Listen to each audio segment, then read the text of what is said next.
guys, tonight we wander down a path you didn't know you were walking. The ground beneath your feet is warm, marble dust, soft and whispering.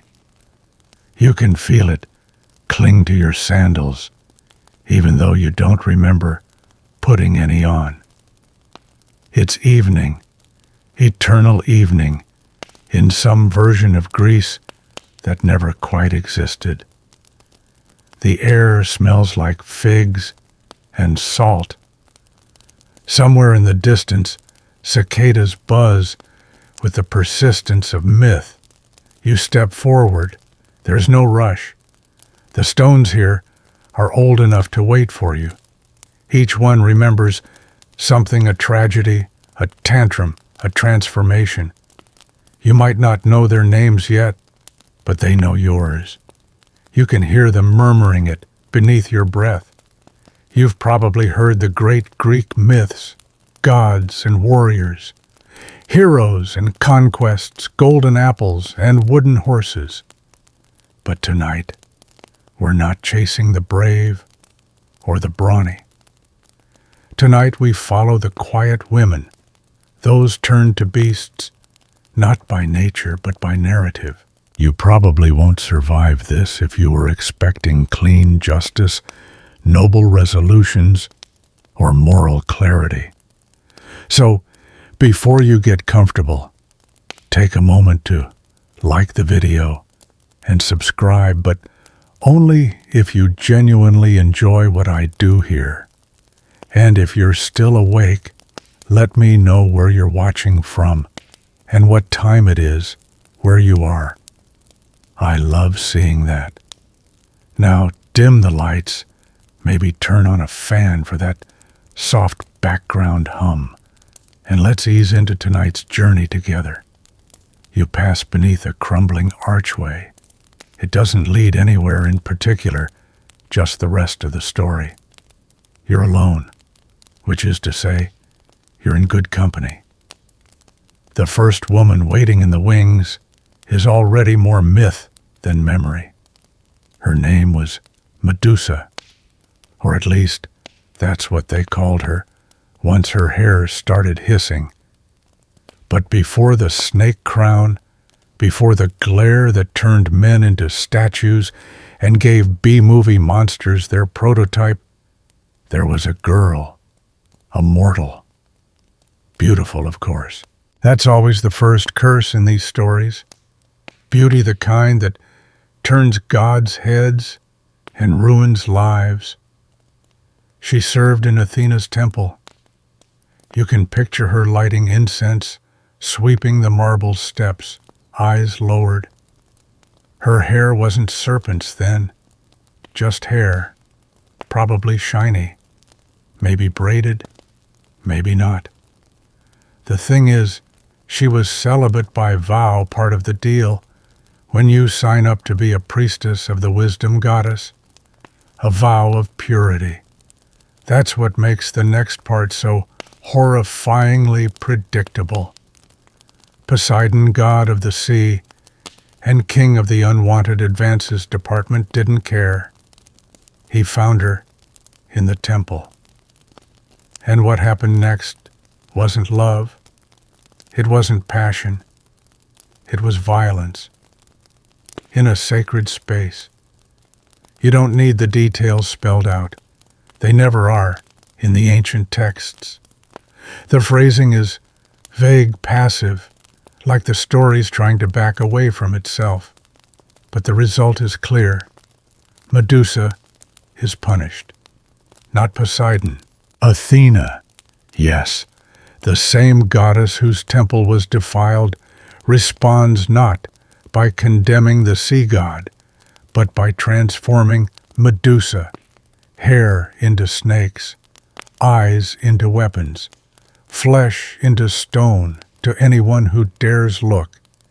It's the kind of divine logic that makes less sense the more you think about it. And you will think about it. That's the real curse.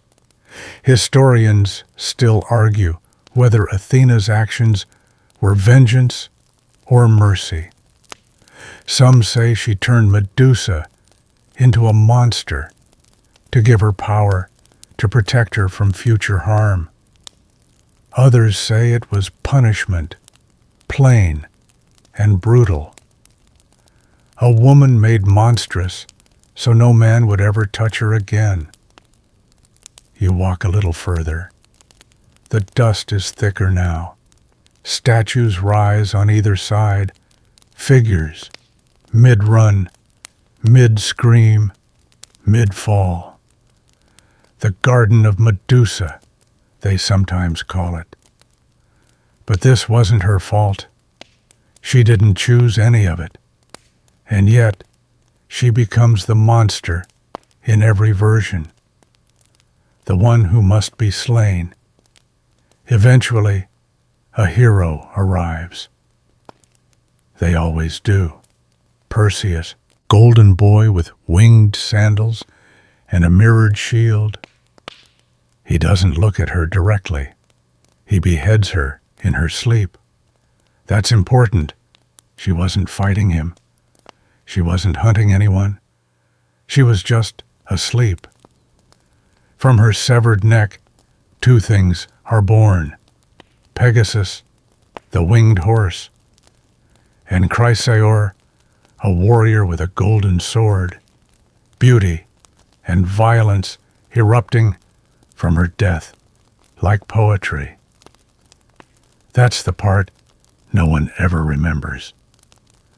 That Medusa monster villain cautionary tale was also a mother, even if only symbolically.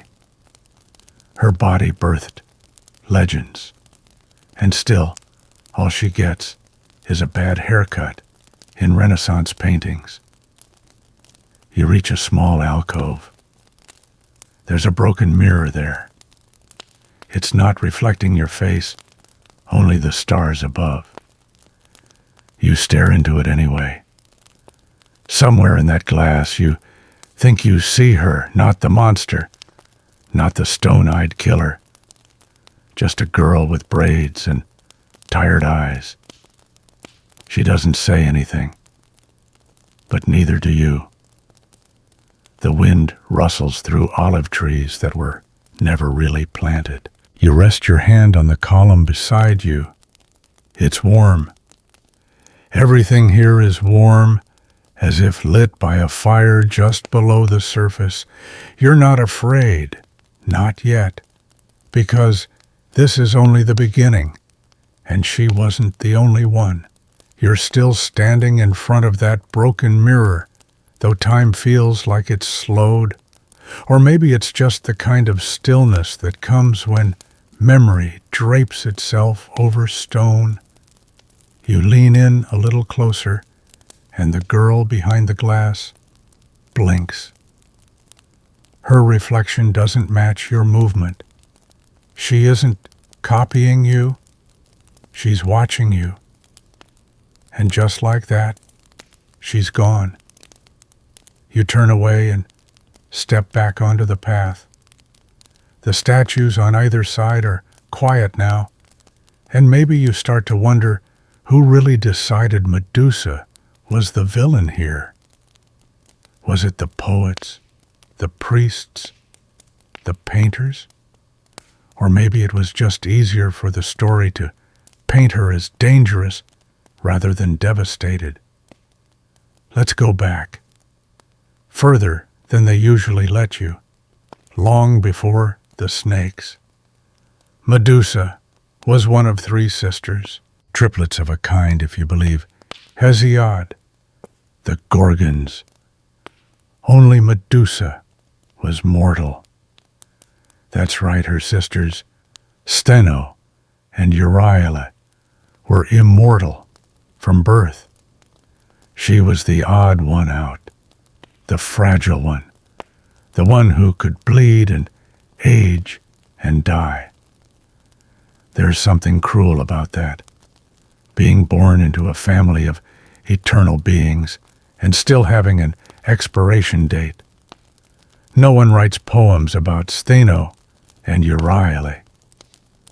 Their names barely make it past the margins.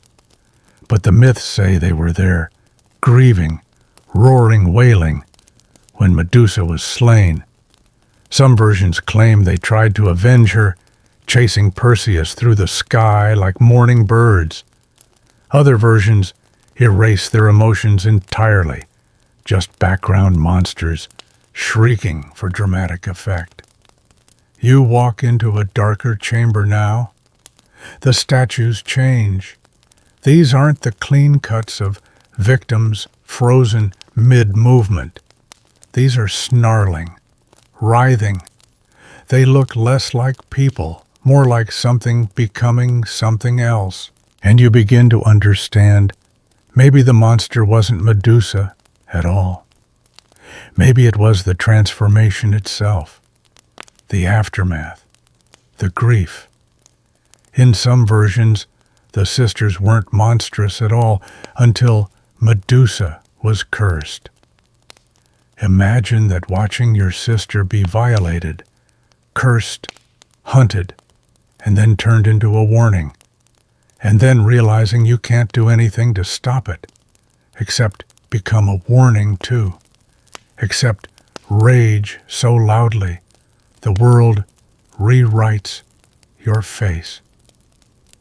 Historians still argue whether the Gorgons were always terrifying or whether later writers, particularly the Romans, with their flair for drama, retrofitted them into horror tropes.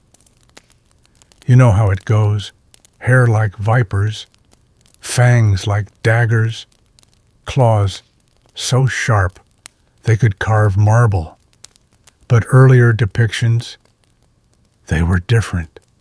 Not always ugly, not always monstrous. Sometimes they had wings, sometimes serene expressions, sometimes just oddly protective stares. You reach a pool of water, shallow, moonlit. You kneel beside it expecting to see your reflection again. Instead, you see three women, two cradling a third. One hisses softly, her mouth trembling between scream and sob. The other strokes the fallen sister's brow, whispering words that ripple across the water, but never reach your ears. The third just lies there, headless, still. It's Medusa again. But she's not alone anymore. The Gorgons were sisters, and they loved her. You don't see that in the stories passed around by candlelight. The myths are loud with violence and light on empathy. But what if they mourned? What if every roar, every clawed gesture, every stone-shattering screech was just a cry of grief too large for the human tongue? You sit down beside the pool. The water's cool against your skin, and the wind is picking up again, pulling in scents of myrrh and iron. Let's talk about those statues one more time. See, turning people into stone is a metaphor that never really dies. The idea of a woman so powerful, so dangerous, so emotionally wounded that one glance turns you to stone, that's not about magic. That's about fear. It's about society writing in bold italics, "Don't look too long at a woman's pain, or it'll ruin you." It was never about Medusa hunting men. It was about men looking at her and being unable to handle what they saw. You probably remember Perseus as a hero. He's got a constellation and everything, but he kills Medusa in her sleep. Doesn't that feel off? You're told she's the monster, and yet she doesn't attack him. She doesn't lure him. He sneaks in with divine gadgets and backhanded blessings and finishes her off without a fight. And even then, her body gifts the world with wonders. A winged horse, a warrior child, as if her power couldn't help but bloom, even in death. You leave the pool behind. The path begins to narrow, but you're not ready to leave this story yet. Neither are the echoes, because let's talk about that head.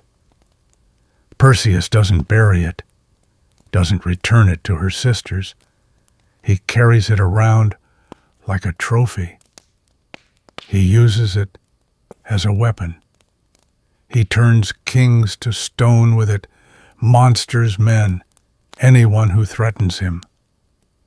The dead Medusa still serves, still protects, still fights, even when no one asked her to.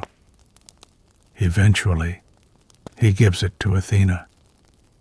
Of course, the same goddess who punished her in the first place now mounts Medusa's head on her shield. The Aegis, they called it. A divine deterrent, a symbol of power. But whose power, exactly Athena's, or the one she wronged? Historians still debate whether this was an act of redemption. Maybe Athena finally saw Medusa's worth. Maybe she honored her too late. Or maybe it was just another way to own the narrative, to wear a woman's suffering as armor. You pause under a laurel tree. The leaves rustle like soft applause. Somewhere an owl hoots, probably Athena's owl. The irony isn't lost on you. You begin to notice that the more you walk, the less clear the stories become. Facts blur. Myths contradict themselves. In one version, Medusa is born monstrous. In another, she's a victim made monstrous. In yet another, she's a misunderstood protector. What stays the same is this: her fate is never her own. And that's what makes it all feel so familiar. You look up. The sky is heavy with stars, scattered like spilled salt across black silk. Somewhere out there, the Gorgon sisters might still be roaring, not with rage, but with memory, with love, with the kind of grief that reshapes the world. You're not sure if the statues are closer now, or if the darkness is just playing tricks. But their expressions have changed. Some look afraid, others serene. One even looks like she's smiling. Maybe she understands what you're learning, that the line between monster and martyr is paper thin, and sometimes written by someone who never met you. You press your palm against one of the stone faces. It's cool, but not cold.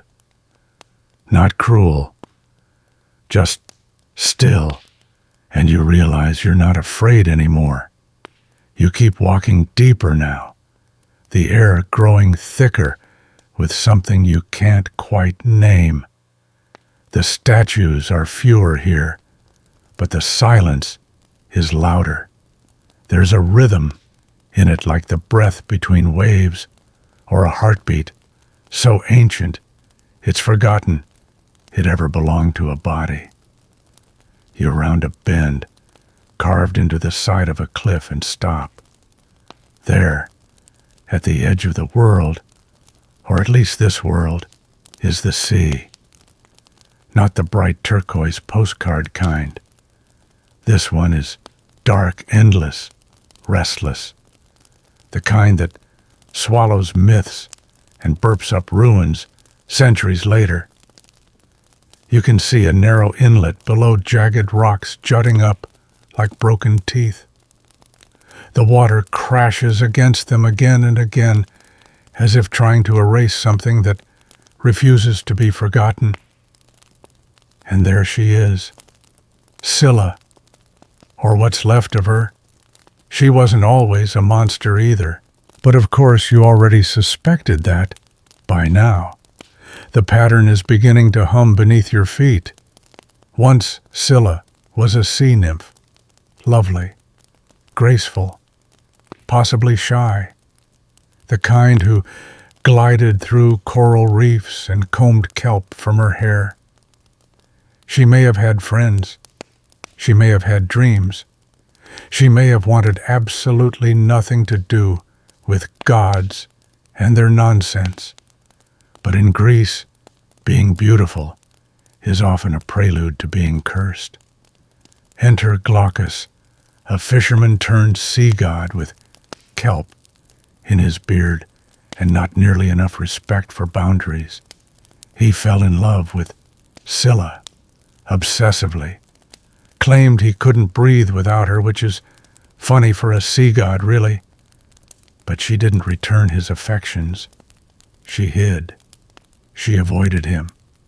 She said no, and that's when things got messy. Depending on the version you follow, and there are many, Glaucus, desperate and wounded, sought out the sorceress Circe to help win Scylla's love. Circe, of course, wasn't thrilled. She happened to fancy Glaucus herself, and when he asked her to whip up a love potion for another woman, she took it poorly. Historians still argue whether Circe acted out of jealousy or a twisted sense of justice.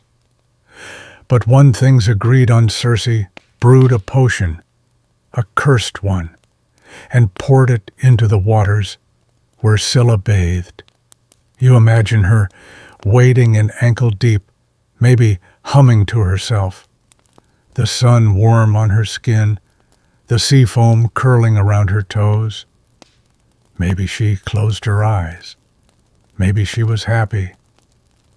And then she wasn't. The transformation is always described with clinical precision in the myths.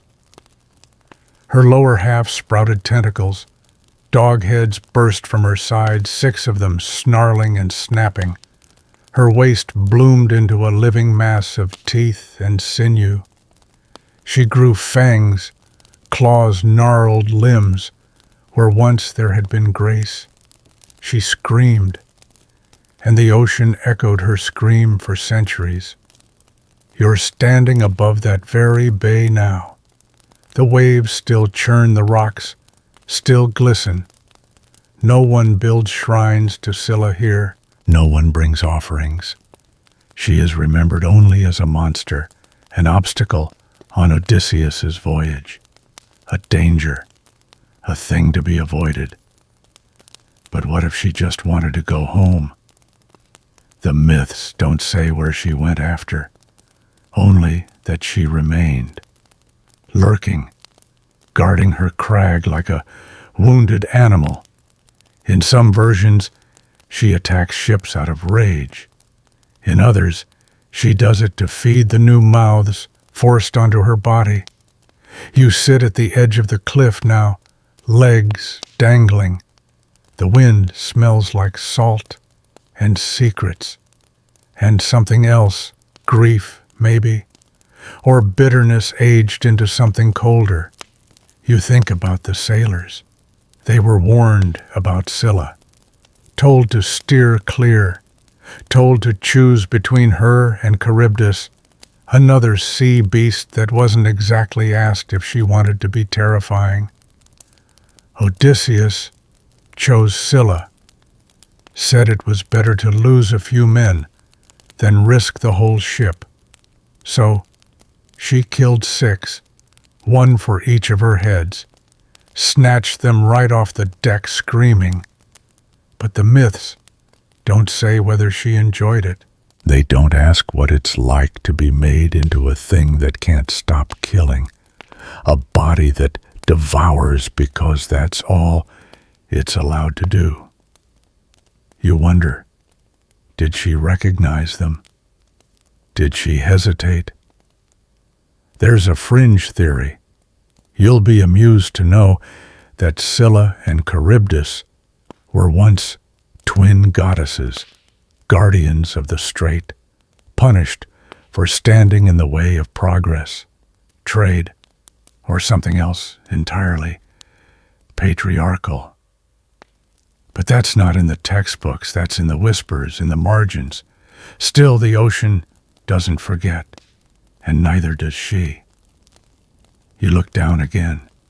The water crashes harder now, as if something below has stirred. The rocks seem to pulse. Maybe it's your imagination. Maybe it's her. You whisper her name just once, just in case no one has in a while. Scylla. The air shivers, but nothing answers. Still, something in you feels seen. You stand and brush the dust from your hands. It clings to you anyway. Stories do that. As you turn away from the sea, you imagine her, still out there, beneath the waves, watching the stars. She can never touch again. Maybe she sings sometimes. Maybe she just sleeps. She didn't ask for fangs. She didn't ask for mouths that never close.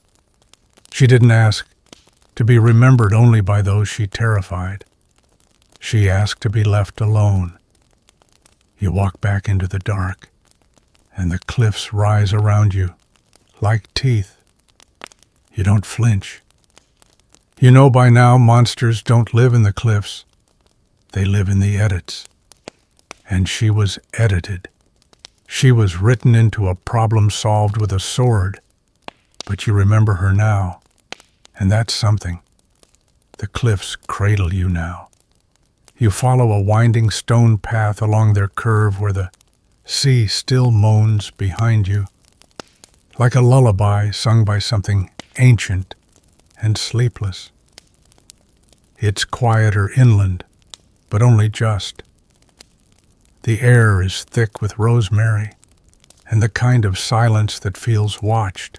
You're not scared, just more aware that the world around you has been alive longer than anyone's stories have had time to lie. And up ahead, you see a faint orange glow. You follow it naturally, because that's what you do. When the myths go quiet, you chase the flickers. They always lead somewhere.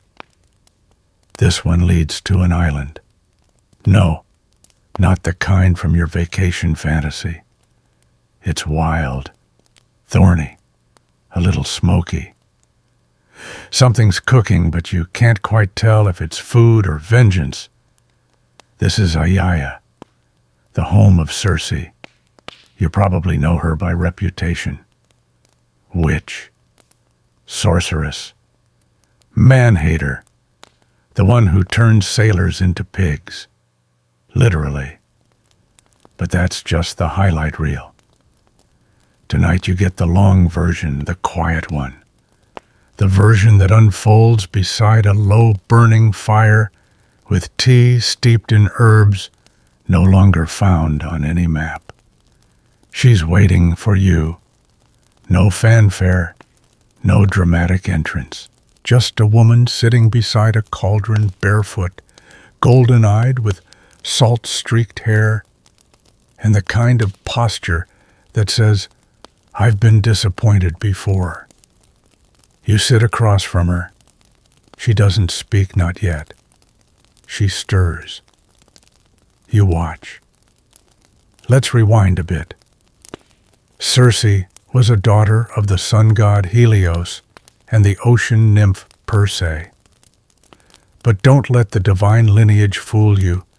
She was never quite at home on Olympus.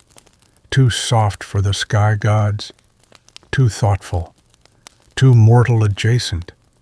She had a voice that made people uncomfortable. She asked questions like, what happens after the transformation? And what if monsters have reasons? That kind of curiosity gets you exiled. So she's sent here, to Ayaya, not as punishment exactly, more like containment. They called it mercy. She called it quiet. And in that quiet, Circe begins to learn, not just herbs and potions, though, yes, she does become frighteningly good at both, but also how to read the wind, how to charm wolves, how to listen to the dirt beneath her bare feet and understand what it wants to grow. She learns how to protect herself, because she knows no one else will. That's the part they leave out in the epics.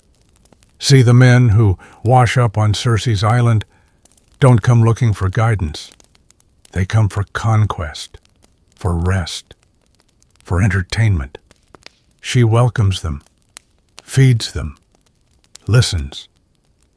And when they try to take to claim to own, she turns them into pigs, not out of spite, out of pattern recognition.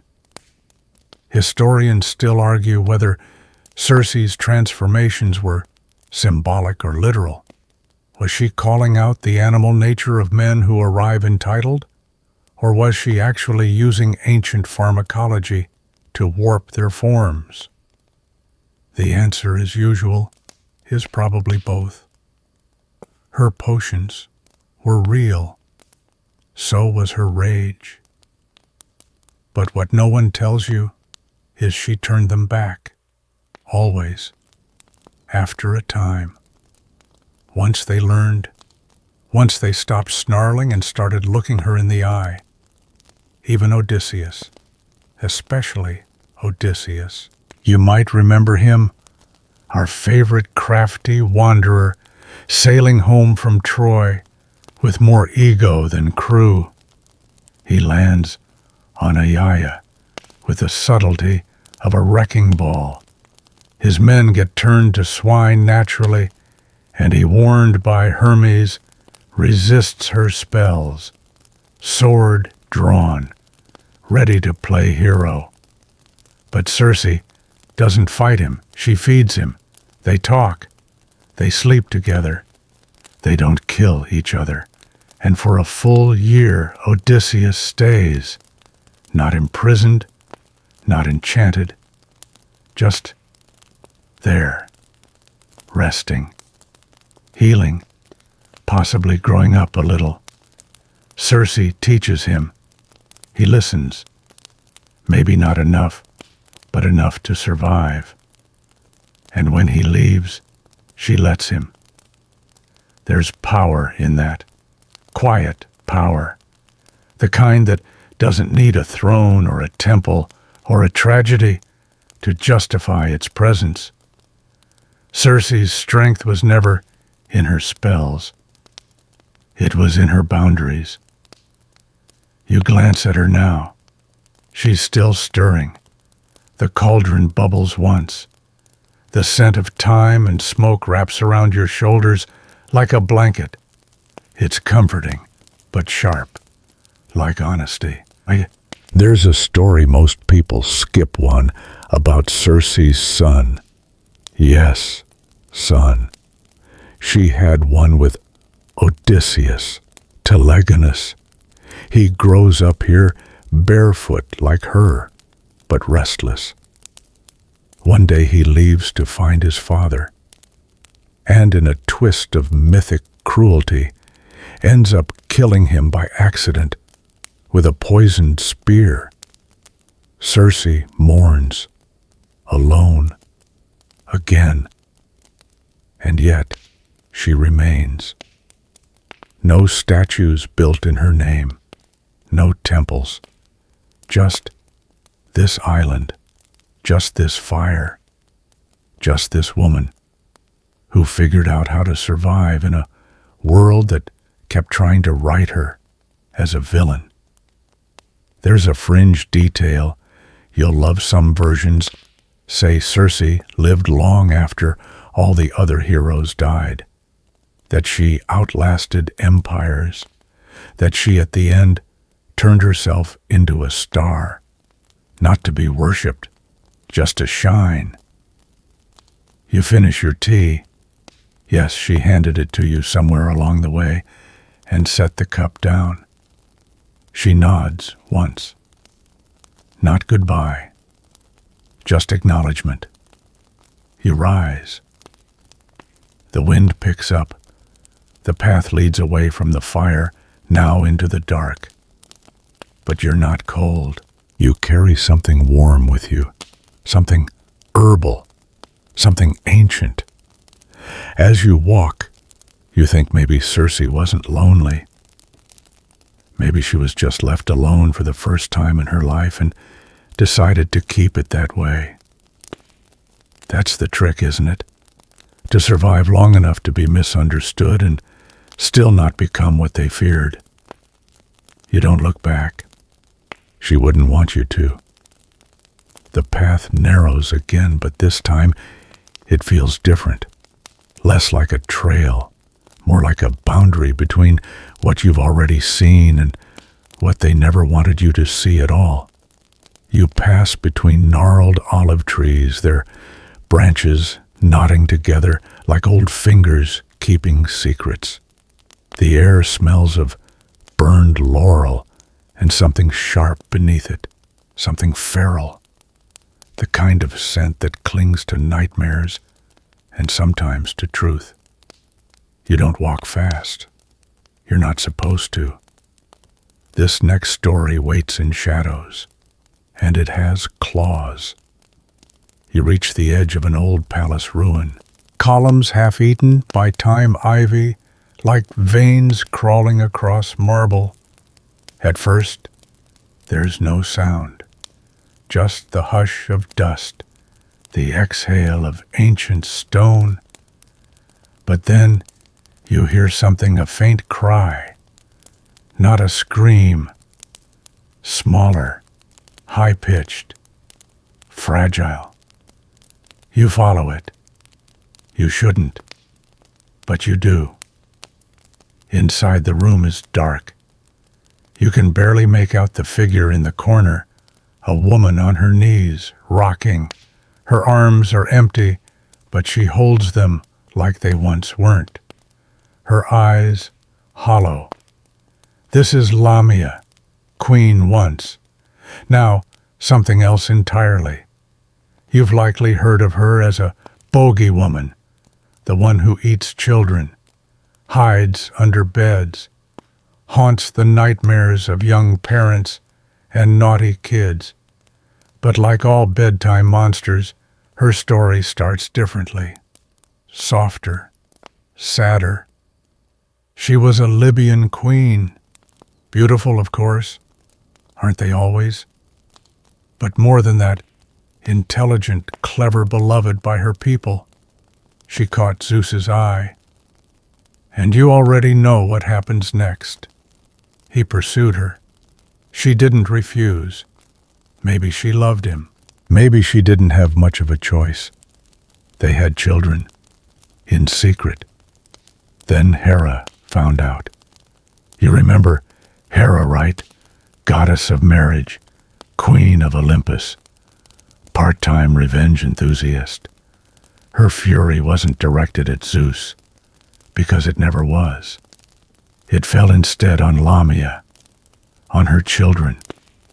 One by one they vanished, poisoned, stolen, erased. Some myths say Hera killed them. Others say she made Lamia kill them herself, driven mad by a curse of sleeplessness, unable to close her eyes, forced to relive the horror every moment. You picture it now, a mother awake for years, cradling nothing, screaming into the silence, digging her nails into her skin just to feel something.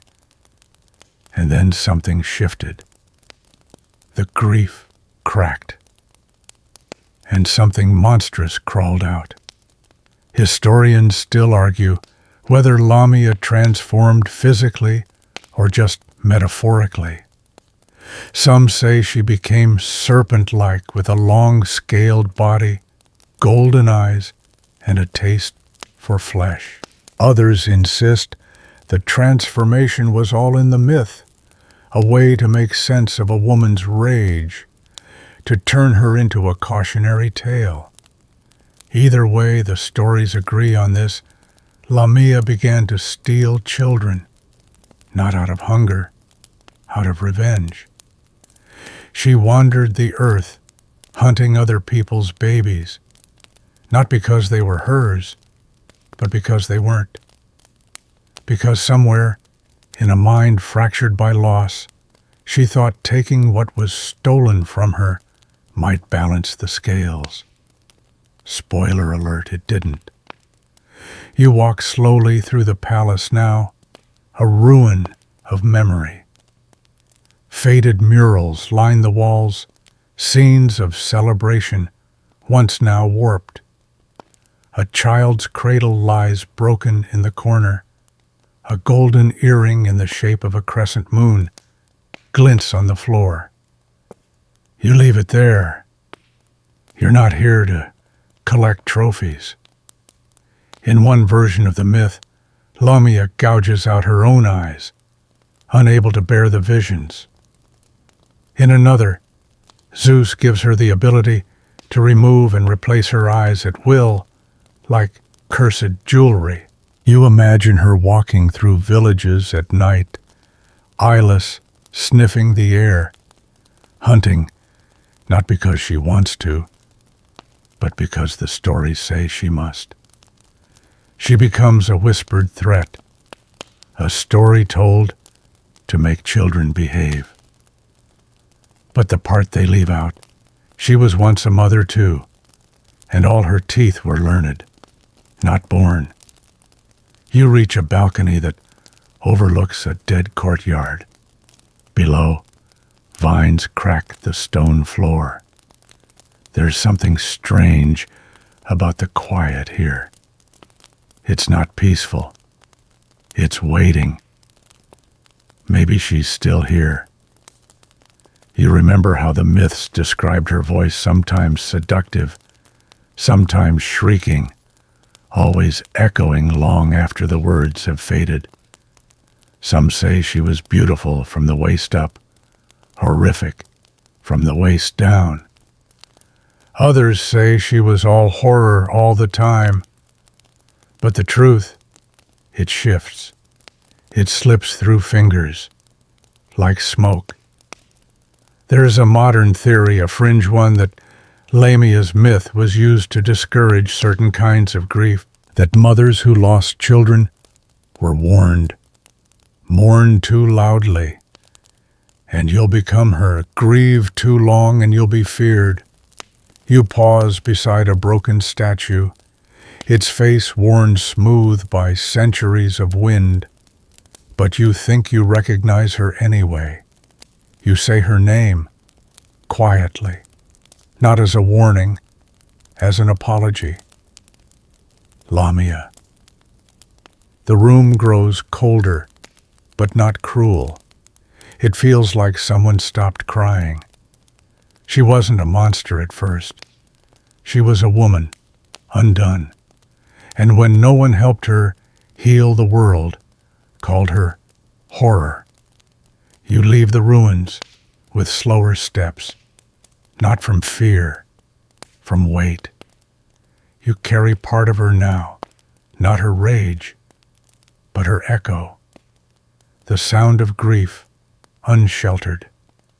Outside, the night wind brushes your cheek like a ghost trying to remember touch. You keep walking. The path widens again, as if the story needed more space to breathe. But somewhere behind you, deep in the ruined palace, a lullaby is still being hummed. You'll never hear all the words, but you won't forget the tune. You leave Lamia's echo behind, though it trails you, like the scent of burned lavender, lingering unsettling, but oddly tender. The path ahead opens wider now, as if the world wants to give you breathing room.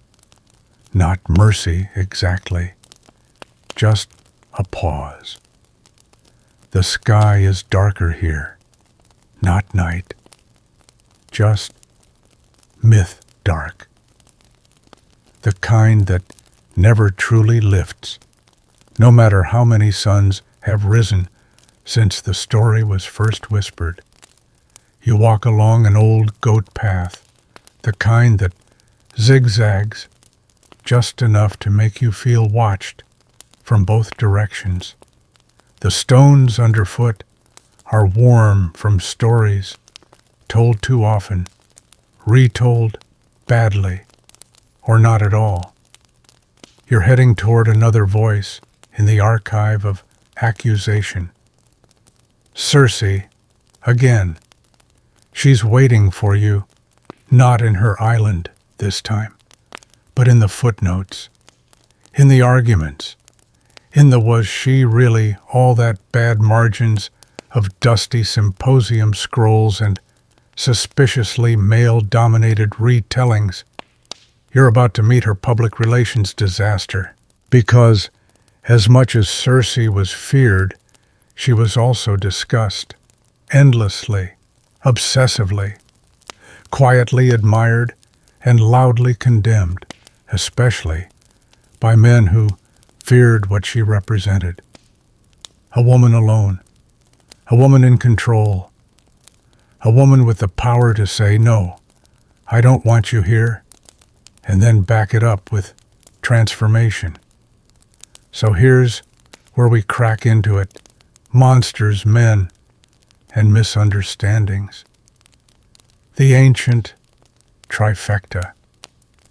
You walk into what looks like a decaying classroom, columns shaped like scrolls, walls lined with broken amphorae, bearing words in fading ink. There's a chalkboard made of obsidian, still somehow slick, and empty benches curved in a half circle. You're alone, but the silence feels expectant, like centuries of bad takes are about to sit beside you, arms folded. Let's start with a question: was Circe ever evil? Historians still argue over this. Some portray her as a femme fatale, luring men to their doom. Others say she was a misunderstood protector, turning violent only when disrespected. The truth, like most things, is less dramatic and far more nuanced. Her spell work was not indiscriminate. It was reactive. You might remember from Homer's Odyssey, Odysseus sends a group of his men to scout her island. She welcomes them, feeds them, and then, depending on the version, turns them into pigs. But here's the twist. She does this only after they start behaving like predators, drinking too much, grabbing too much, expecting too much. Sound familiar? You've seen this movie. You've maybe lived it. She didn't attack Odysseus. She invited him in, listened to him, slept with him, sure, but not before laying down rules. She's not just a spellcaster, she's a boundary drawer. And that's what made her terrifying. Odysseus could leave. Most men couldn't handle that part. There's a lesser-known scroll you might enjoy. It describes Circe as a goddess of necessary resistance. It paints her not as a witch, but a threshold, the point at which reckless power is forced to confront its own reflection. The spell, just the mirror. You step into the center of the room. The obsidian chalkboard flares just for a second. With ancient graffiti, "She turned me into a beast." You smirk. Did she? Or did she just show you the beast you already were? You glance at the benches. You can almost hear the voices, Plato scoffing about illusions, a Stoic muttering about virtue and temptation, a drunk playwright giggling into his robe sleeve.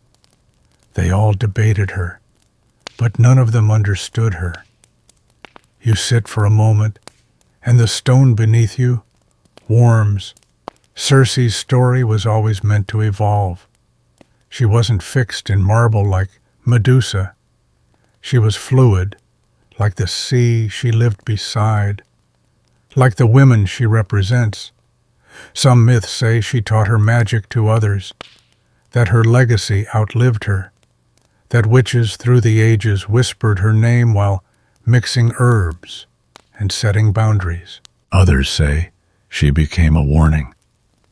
Don't be too powerful, too alone, too aware of your worth, or you'll end up like her. You rise again. The chalkboard has changed. Now it reads, men feared her, women visited. You leave the symposium behind, not with answers, with questions sharpened into tools. You find yourself back on the path, which now winds through a grove of ancient pines.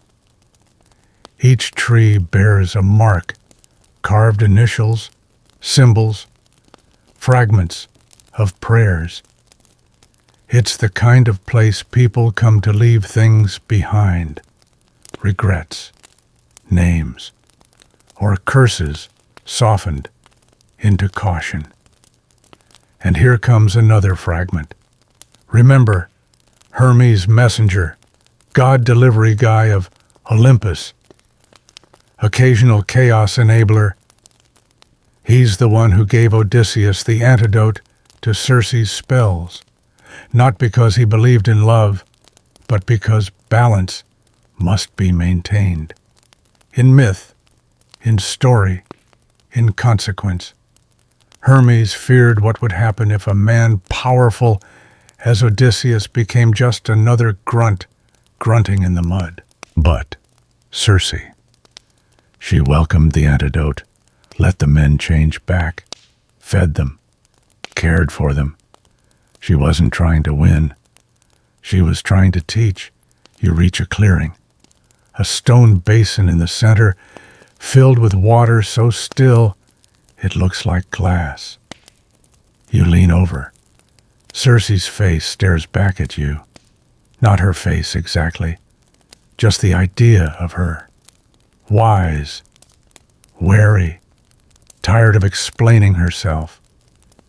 And then you realize maybe this isn't Circe at all. Maybe it's you. Because every person who walks this path carries some part of her now, the part that learned through trial and terror that peace isn't given. It's protected. You touch the surface. It doesn't ripple. She's still watching. You nod.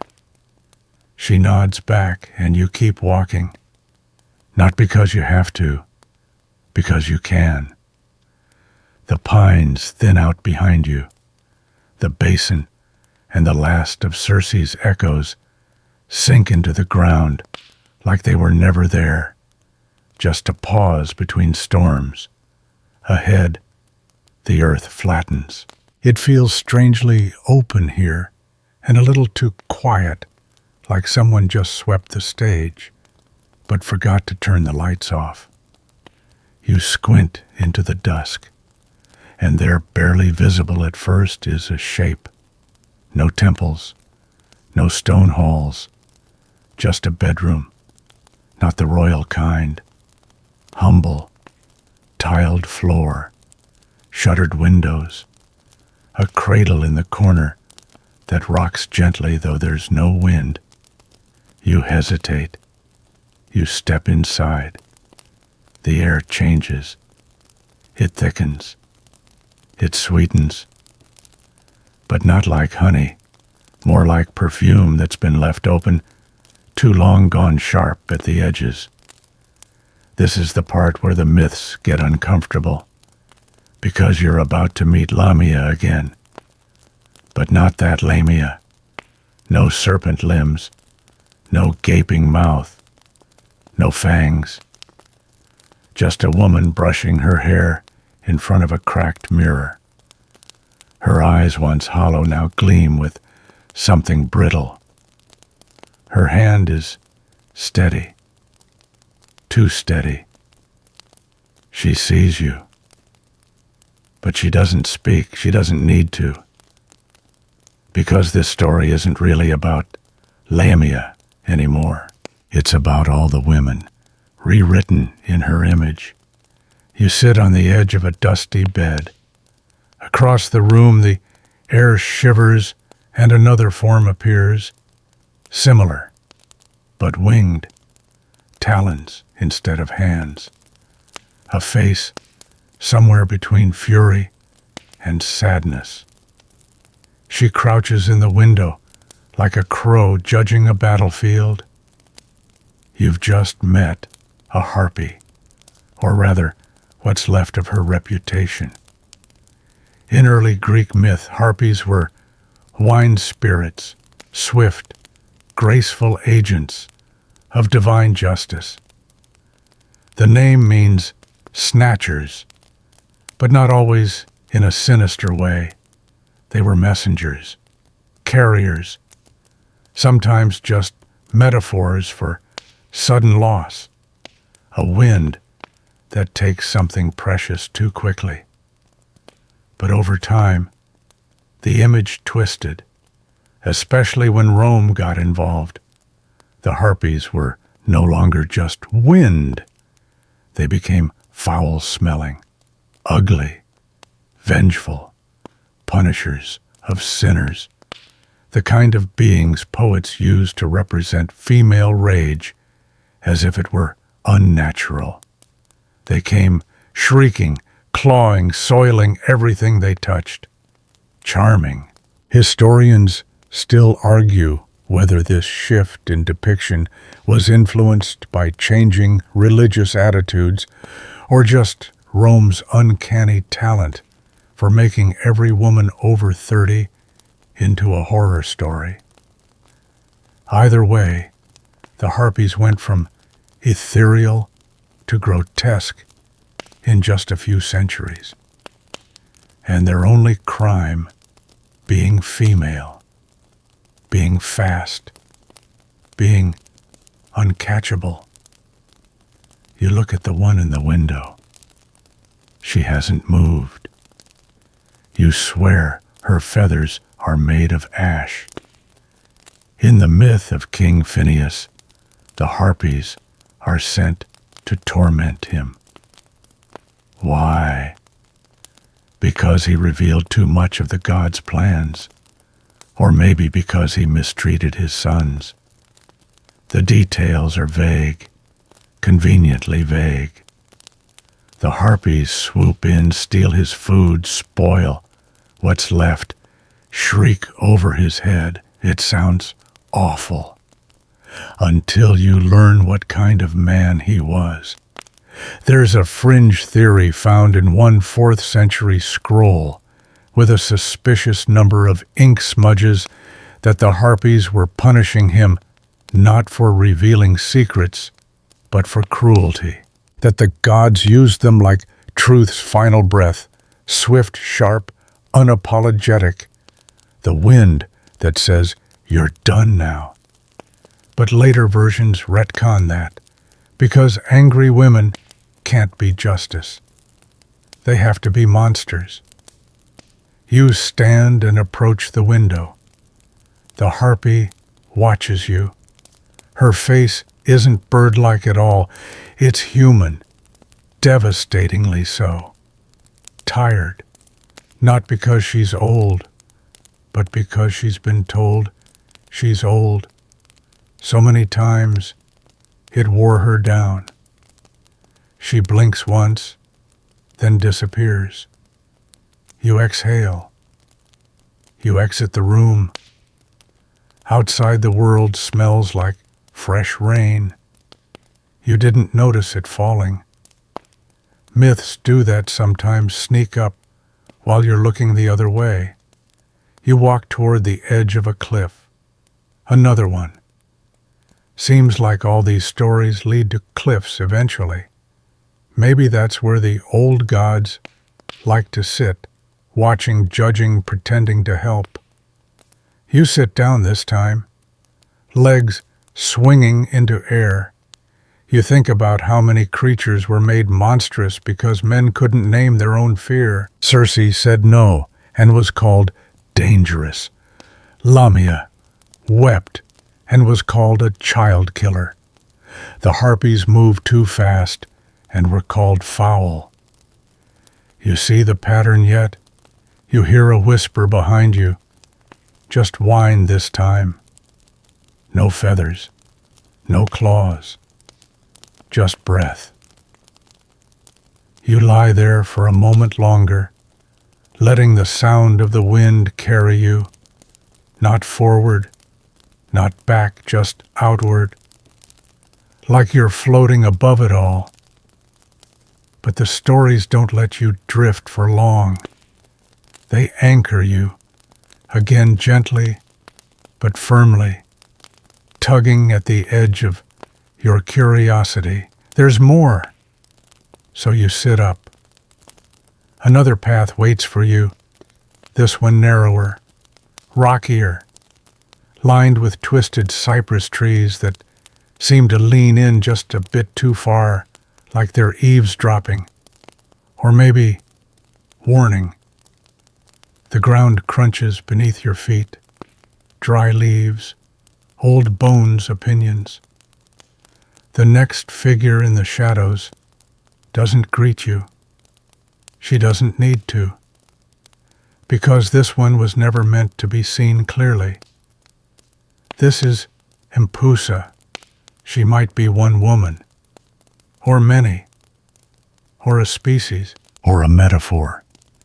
Even the myths aren't sure. She comes to you in parts, one leg of bronze, the other of a donkey, or sometimes fire. Her body flickers like candlelight, beautiful 1 second, grotesque the next. A shapeshifter, a nightmare built from fragments of fear, and always female. She was a daughter of Hecate, some say the goddess of witchcraft and crossroads. Others call her a demon, a ghost, a warning, but let's rewind. You're in a village now, old, quiet, clay pots and shuttered windows. There's a festival happening, lamps flickering in doorways, bread baking in open ovens, laughter threading the air. But something feels off.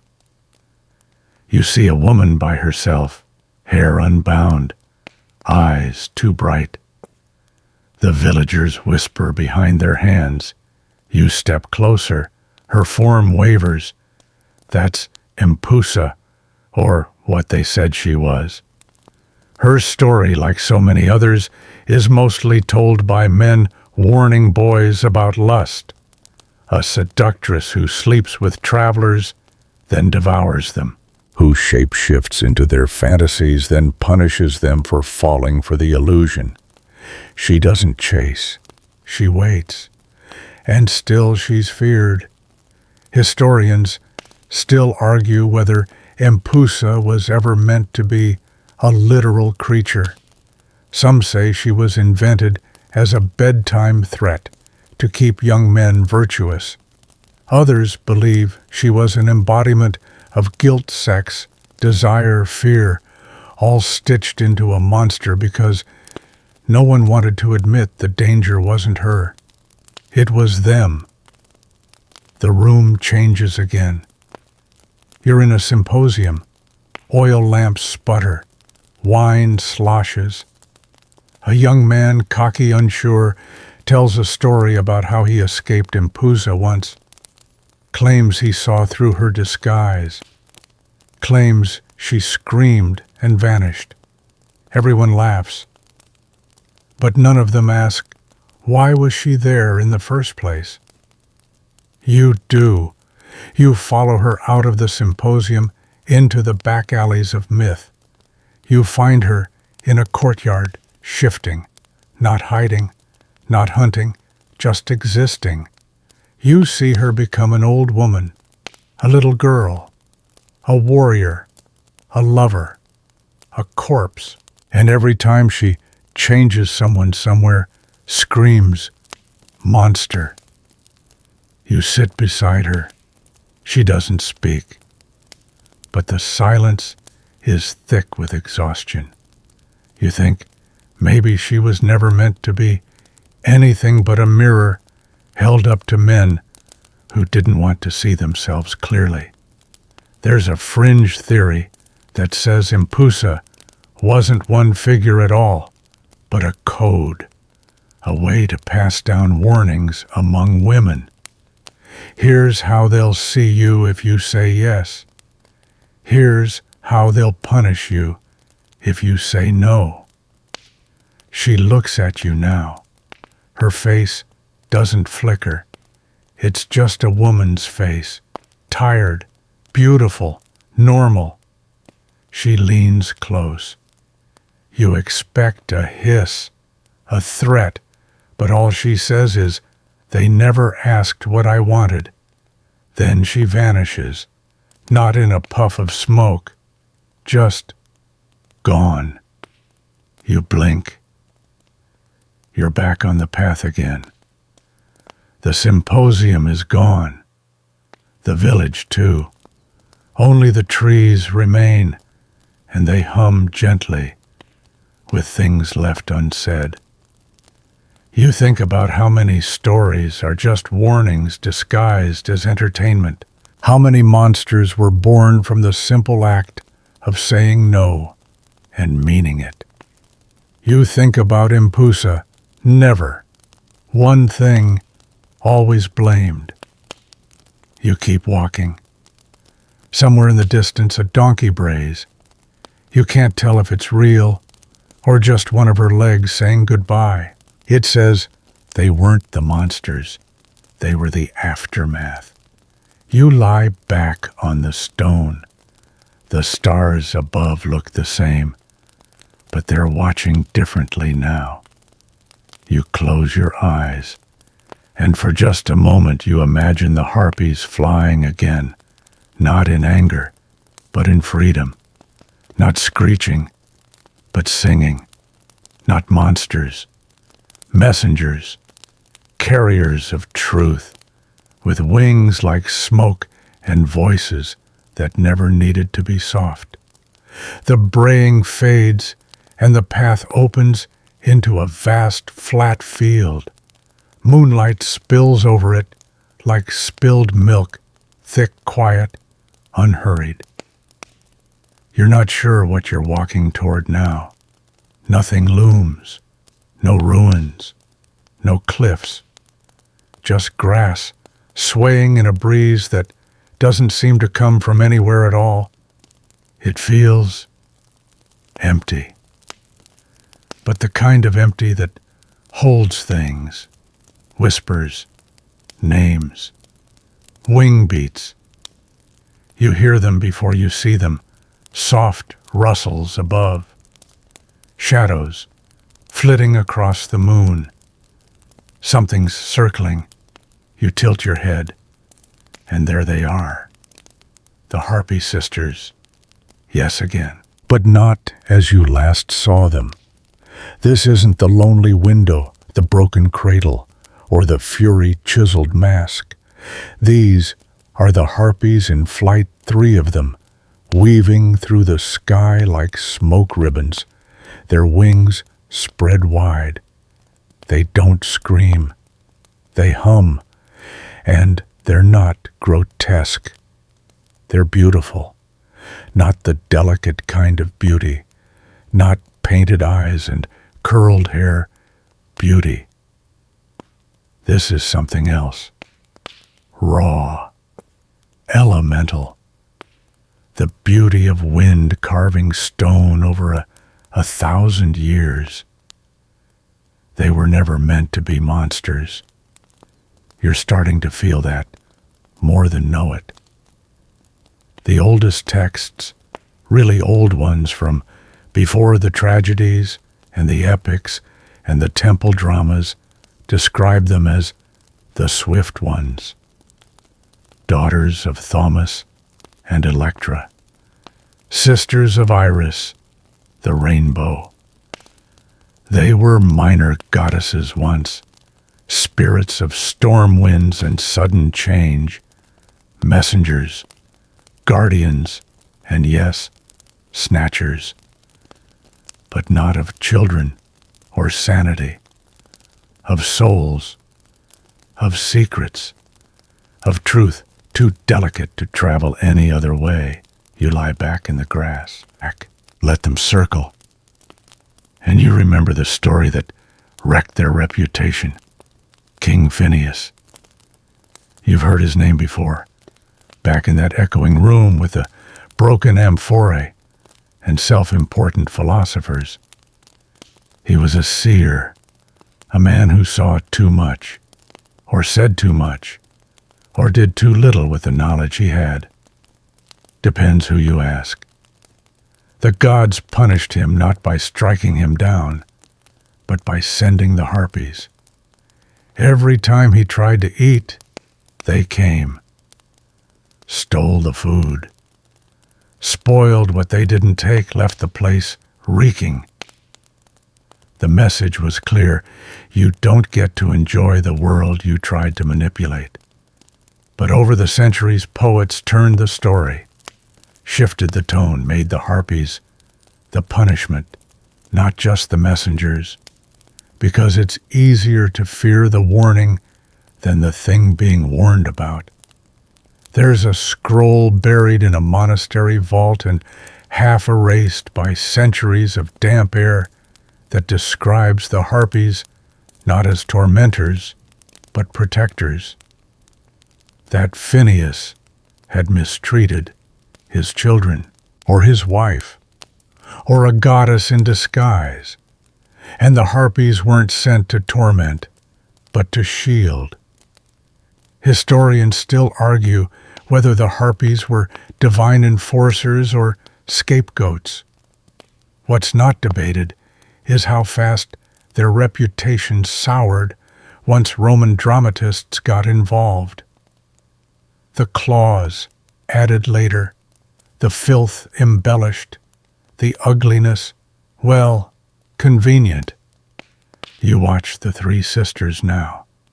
They glide without flapping, as if they've earned rest mid-flight.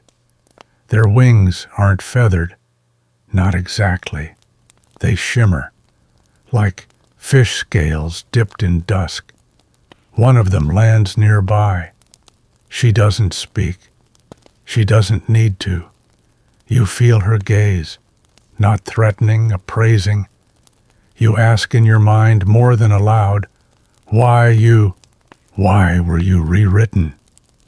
She tilts her head. And then she shows you, not with pictures, not with words, but with memory. 1,000 scared men sitting around 1,000 fires, needing a face to paint on guilt, on fear, on hunger. Blame the sky women, the winged ones, the watchers. She reaches out, not with a claw, but a hand.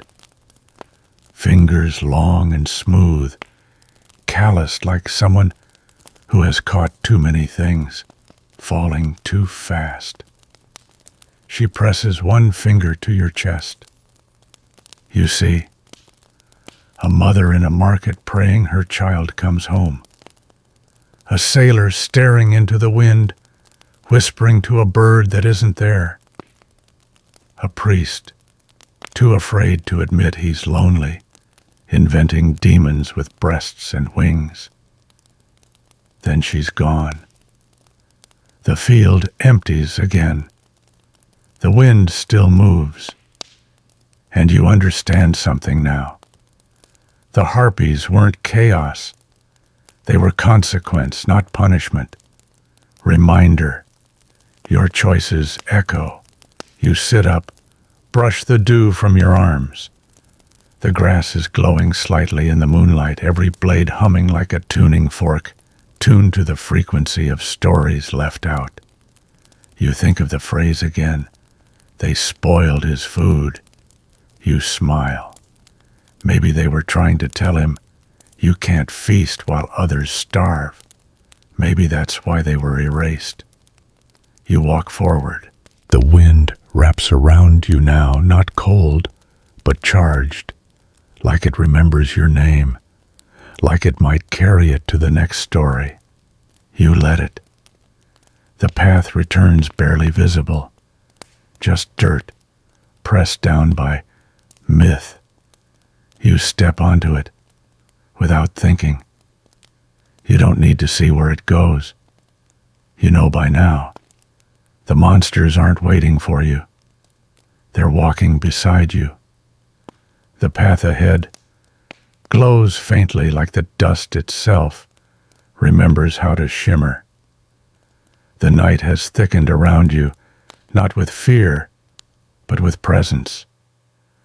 Like the air has weight now, like the stories you've walked through are pressing against your skin gently, but insistently reminding you that you're not just observing, you're participating.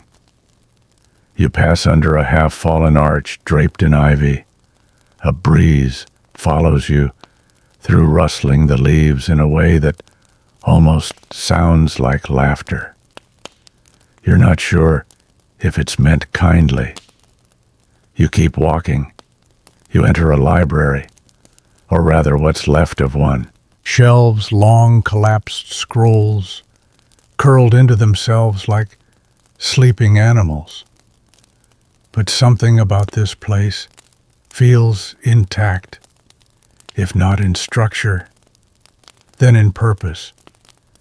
There's a single table still upright, and on it, a candle burning low, a stylus left mid-thought, and a single phrase carved into the wood, sky claws and censorship. It's not a title you'd expect in a sacred archive. But then again, this library wasn't sacred. It was strategic. Because here's where the harpy's story was rewritten. You sit at the table, careful not to disturb the wax drippings that have fossilized into little golden cliffs. You touch the stylus. It feels warm, like someone just left. Maybe they did. And that's the thing with myths. They're not static. They move, shift, adapt, get edited, especially when they become inconvenient. You already met the harpies last section, saw them in flight, saw them in grief. But now in this place, you're seeing what happened to them, not because of them. You're here to witness their erasure. You look up. A mural spans the far wall, faded, cracked, but legible. 3 women, winged and proud, circling above a man with outstretched hands. Not pleading, accusing. A ribbon of text curves around the scene in ancient Greek. You don't need to translate it. It says they brought judgment, so we gave them shame. Let's talk about propaganda. It's not a modern invention. Even in the age of lyres and laurel wreaths, the pen or the chisel was used to control the narrative. When women in myth got too powerful, too ambiguous, or too uncomfortably close to truth, they were reshaped. And the harpies, perfect targets, swift moral, untouchable. So the poets rewrote them, not just once, repeatedly. Each generation added something new, the stench that came later, the claws sharpened, the faces twisted, because the easiest way to silence a woman with wings is to make her repulsive, not just feared, but dismissed. A thing no one would want to listen to. Historians still argue which version of the harpies came first. The sky spirits, the wind messengers, the vengeful crones. But what they do agree on is this: the Roman Empire industrialized their monstrosity. Virgil, in the Aeneid, really hammered it home, turning the harpies into shrieking creatures who defile what they touch, guardians of filth and punishment. Not justice, not sorrow, just disgust. You walk deeper into the stacks, what's left of them. Here's a scroll with only one line intact. We clip their wings by teaching men to laugh at them. Here's another half-burned. To call her foul is to silence her fury. You touch the spines of crumbling books. Some have titles, some just symbols.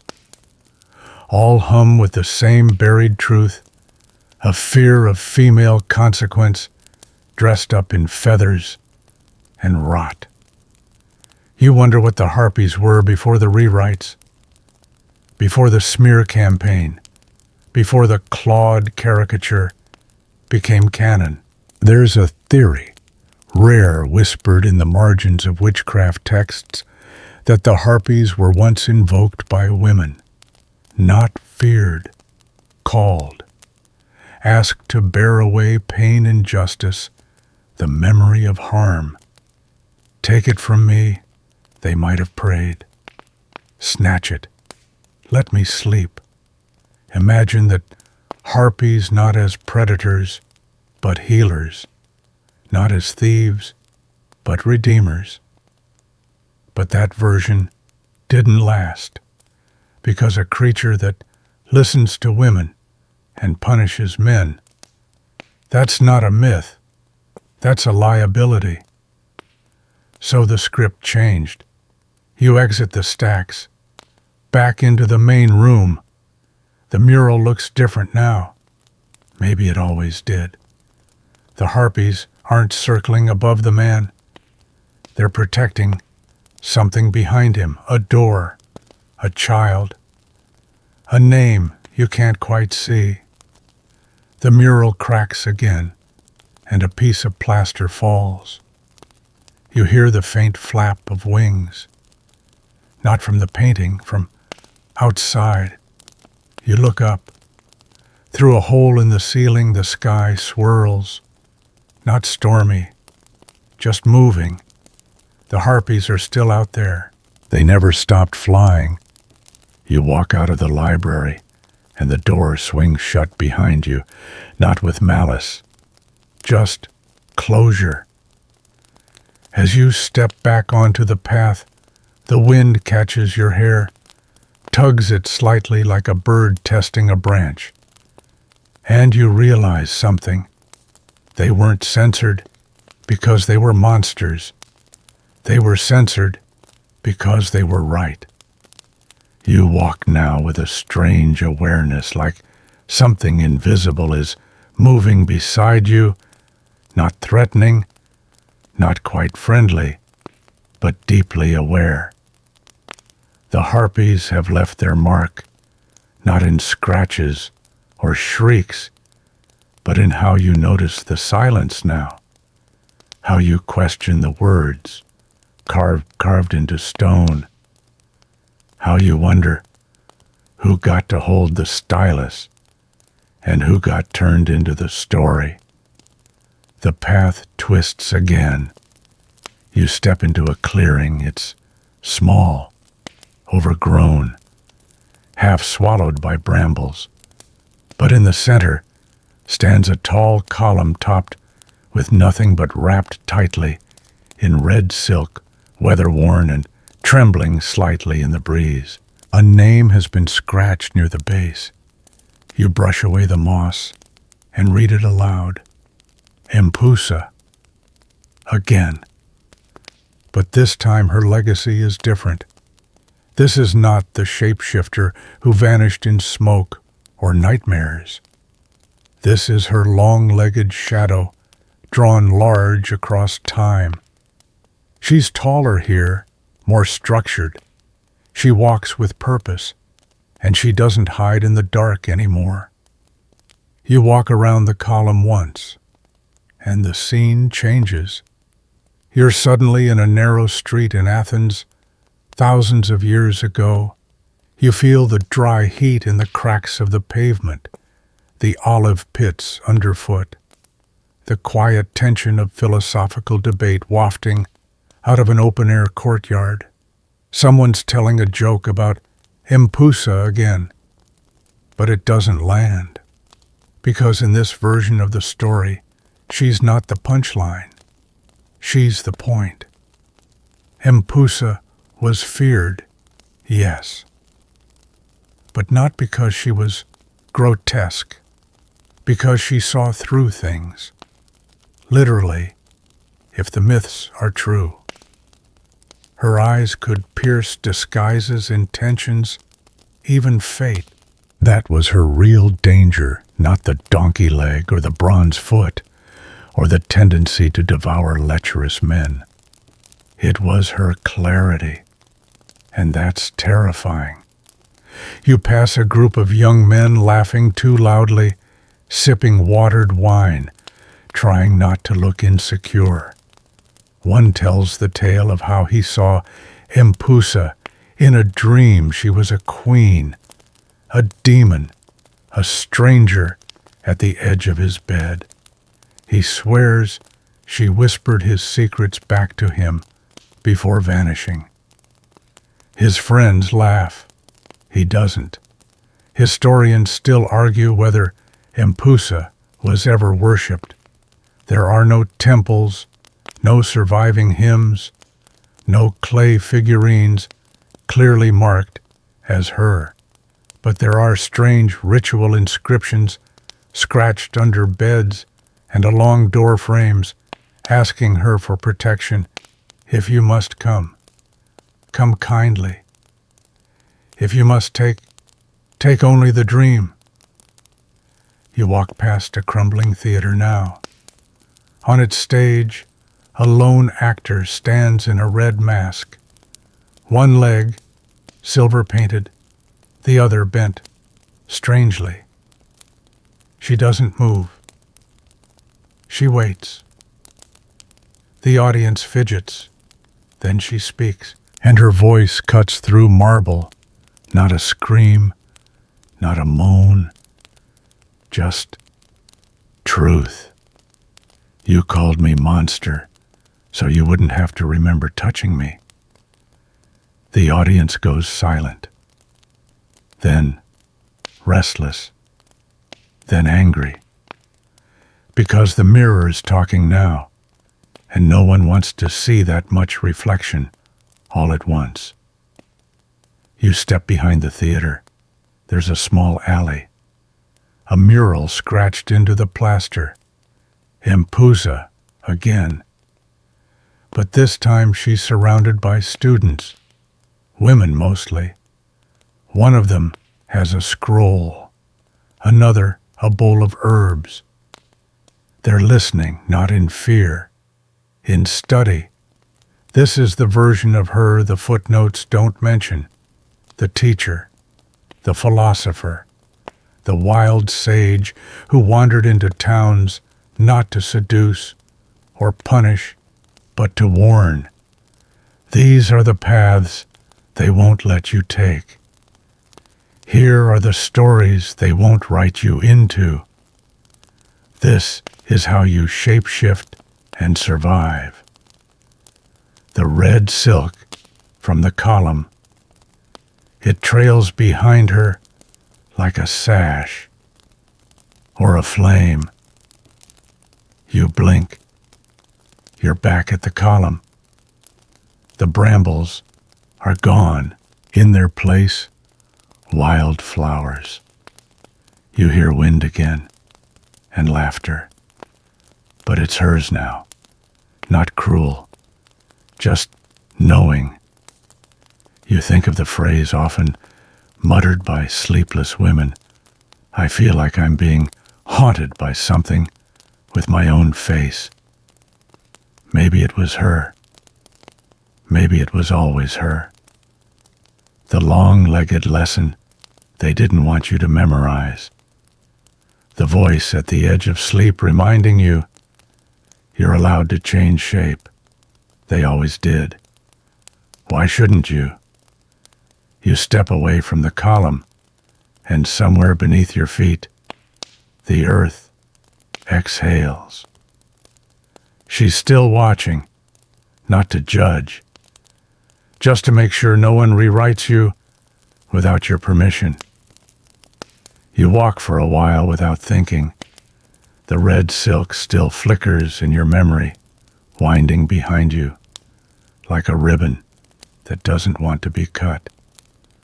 The night is quieter now, not empty, just full of listening. The kind of silence that waits, not because it's unsure, but because it knows you're about to ask the right question. And sure enough, here it comes. Why do we keep inventing monsters, only to bury their origin? The path bends sharply. You step into a cave. Not the dripping, echoing kind from childhood adventure books. This one is shallow. More like a shelter, a place to sit when the wind turns mean. There's writing on the walls, every surface, names, phrases, doodles, bits of spell work and insults and journal entries. Some in Greek, some in Latin, some in languages long extinct. All of them circling a single phrase etched deep into the stone over and over again. Medusa is watching. You run your fingers over the grooves. They're shallow but precise, like they were carved quickly but not carelessly. The message is clear. She wasn't forgotten. She was hidden, and she wasn't alone. This cave, this chalk-covered whisper chamber, was a warning, but not against her, against the story that swallowed her. You settle on a smooth stone bench and breathe in the chalk dust. It smells like history, like fear baked into limestone. You pick a name at random. It's half erased. The rest of the letters trail off into a smudge. You realize this isn't graffiti. This is protection. A ward. A prayer. You think about how many of these women, Medusa, Lamia, the harpies, Medusa, all the half-remembered, misquoted, distorted shadows were never meant to be monsters. They were tools, not in the myth, of the myth. They were used. You walk to the far end of the cave. A small alcove holds a broken mirror. Again, with the mirrors. You look. You expect your own face. But it's not quite that. It's Medusa again, her outline anyway. Flickering, not threatening, just echoing. You see flashes of her many forms, the young maiden with one bronze foot, the shapeshifter in a crimson robe, the night breather watching travelers dream too loud. And then you. Because here's the part the myths always leave out. Medusa became what the world needed to fear in order to keep certain doors shut. And then she became what other women needed to survive.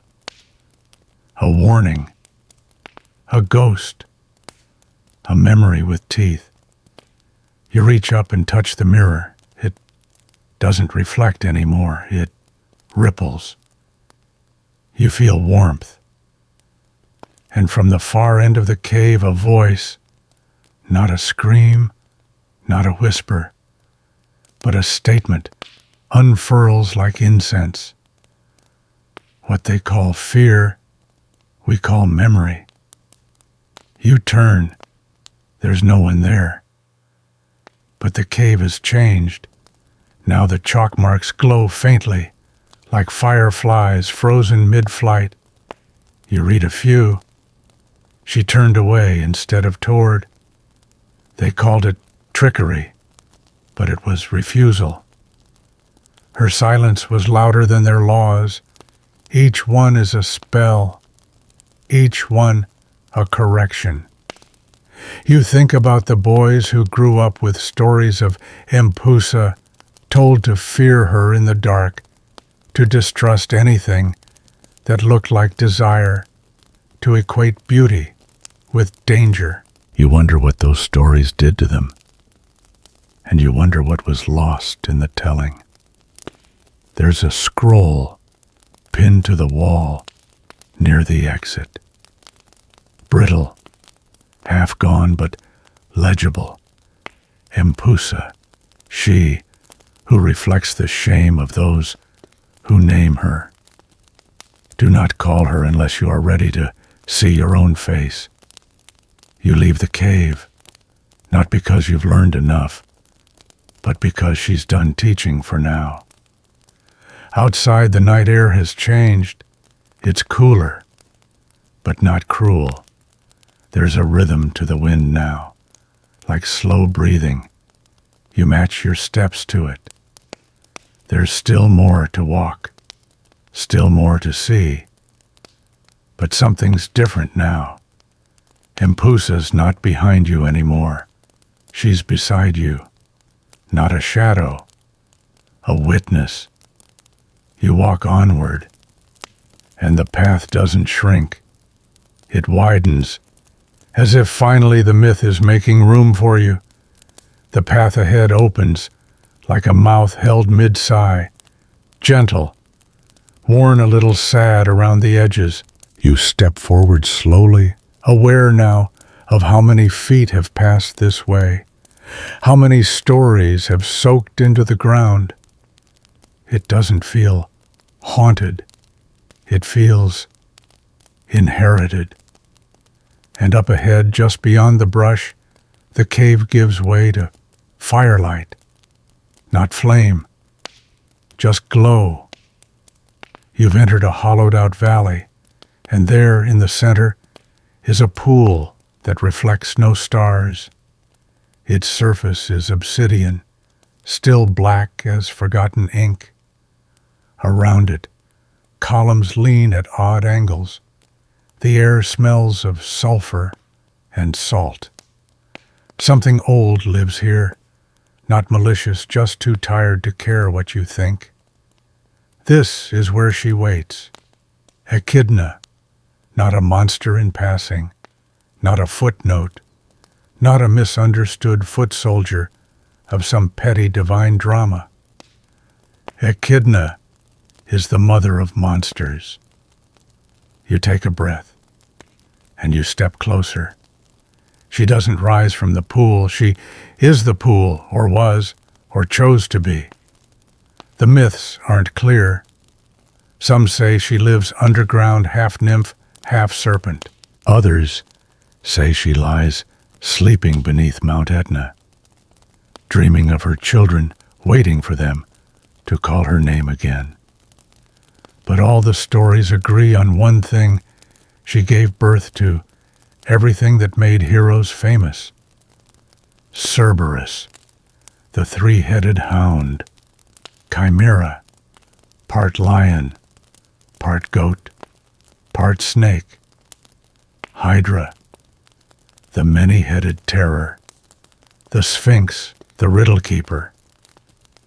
She didn't raise them in a cradle. She birthed them into necessity. You kneel beside the pool. The surface ripples just once.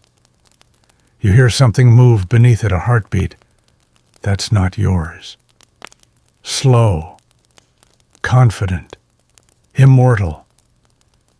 You expect to feel fear. You feel comfort. Because Echidna wasn't feared in the way Medusa was. She wasn't wept for like Scylla.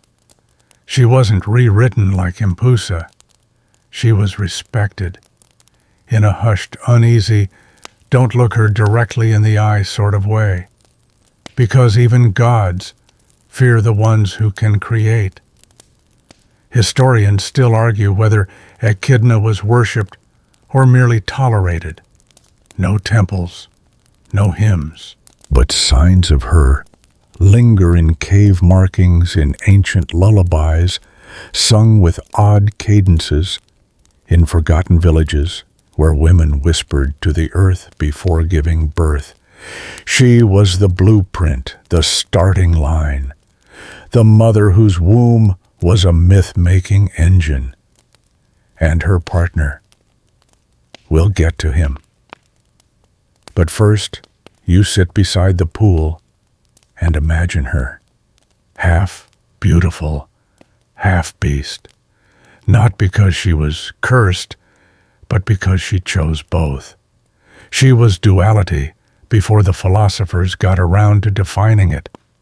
Her snake half wasn't shameful. It was sacred. She didn't seduce. She didn't deceive. She simply was. And the world called her unnatural. Because creation without permission always is. You look into the water again.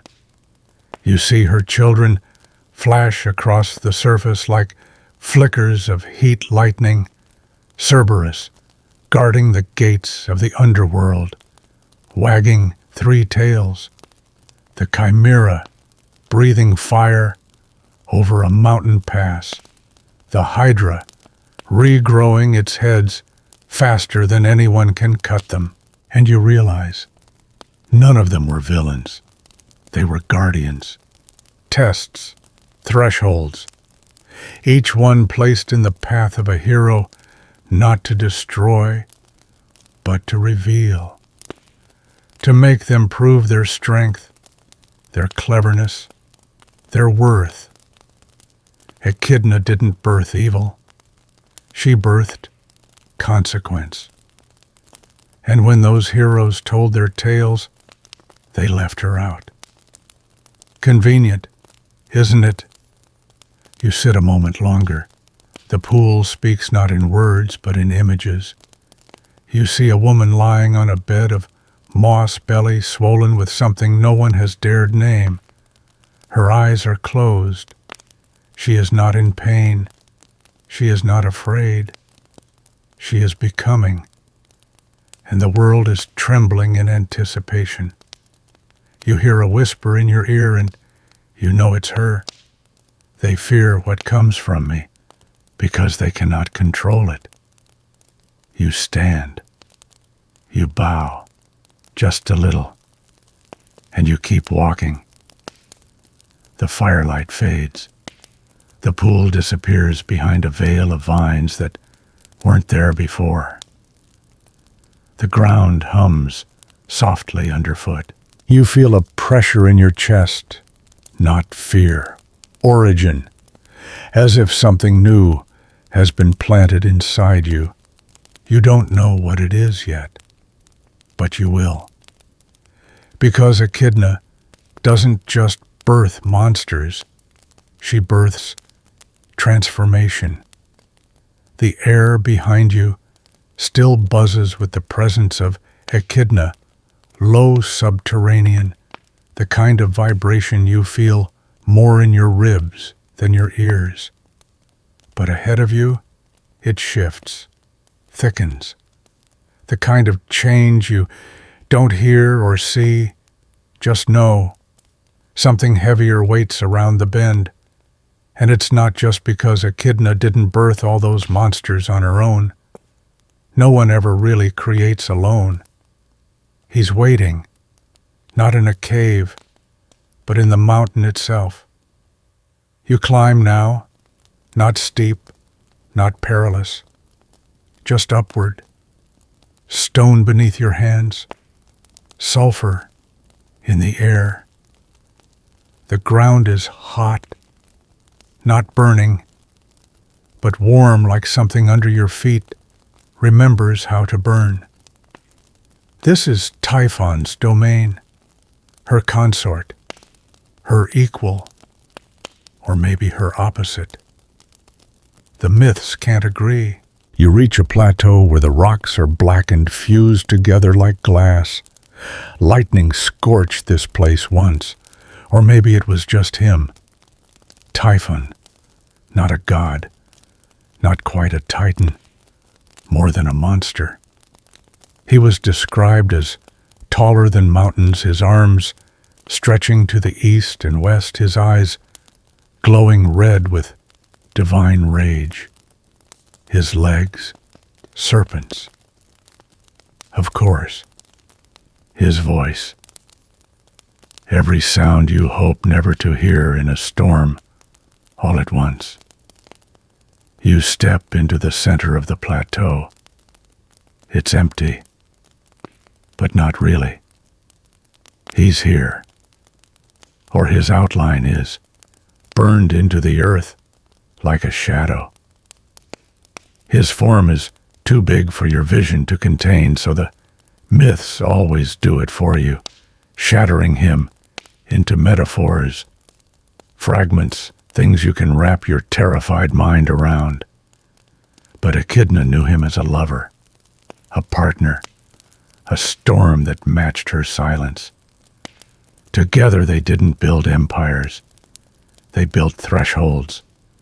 Monsters, yes. Guardians, warnings, proving grounds. The gods feared them, so they did what gods do best. They went to war. Zeus, of course, led the charge, because how dare something greater than him exist outside Olympus? Typhon fought back, shaking the world, melting mountains, flinging fire and ash across the sky. The battle, some say, lasted days. Others say centuries. Time doesn't behave normally when primal forces clash. Historians still argue whether Typhon represents a real natural disaster volcano, earthquake, tidal wave, or just the fear of nature itself. The parts no one could predict, control, or bargain with. In the end, Zeus won, because that's how these stories are structured. The king of gods smote Typhon with lightning and buried him beneath Mount Etna. That's why the volcano erupts. That's what the old stories say. Typhon still shifts in his stone coffin, still growls in magma, still dreams in tremors. You crouch, place your hand to the ground, and you feel him. Not violent, just vast. That's the thing no one ever admits. Typhon was terrifying, yes, but terror wasn't his only language. He loved Echidna. They created together. There's no cruelty in their union, only scale. You look up at the mountain. Etna rises above you, quiet for now, but not asleep. You wonder what it would mean if he ever woke. Not to destroy, just to speak. Would anyone listen? Or would they smite him again? You sit for a moment on a scorched ledge. The wind here is sharp. It doesn't scream. It murmurs. You think about how Typhon wasn't defeated alone.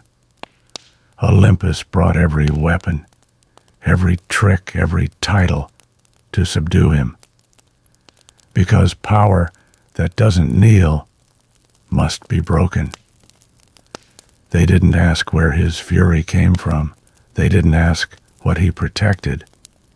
They just labeled him catastrophe.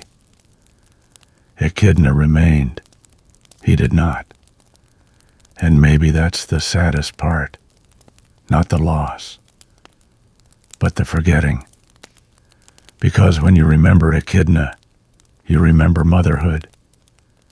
When you remember Typhon, you remember wrath. And what if they were both more than that? What if they were just trying to make space? You rise. The plateau seems smaller now. Not because you've grown, but because you've understood.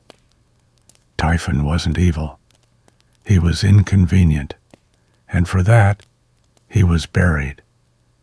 You leave the mountain behind. The path winds back downward. The air lightens, but the ground beneath you still rumbles slightly, like a heartbeat trying not to be heard. You listen anyway, because he's still there. And some stories aren't trying to break out. They're waiting for someone to knock. You descend slowly. Etna fades behind you, massive, immovable, yet somehow smaller than the story that buried Typhon beneath it. The warmth of the ground fades too, replaced by something cooler. Mist begins to gather, curling low around your feet, like ancient breath. It clings to your ankles, but never chills you. You get the sense it's not trying to hide anything, it's just covering what people refuse to look at. You're walking toward the sea again, but not the crashing cliffs of Scylla, not the endless black of her grief. This is different.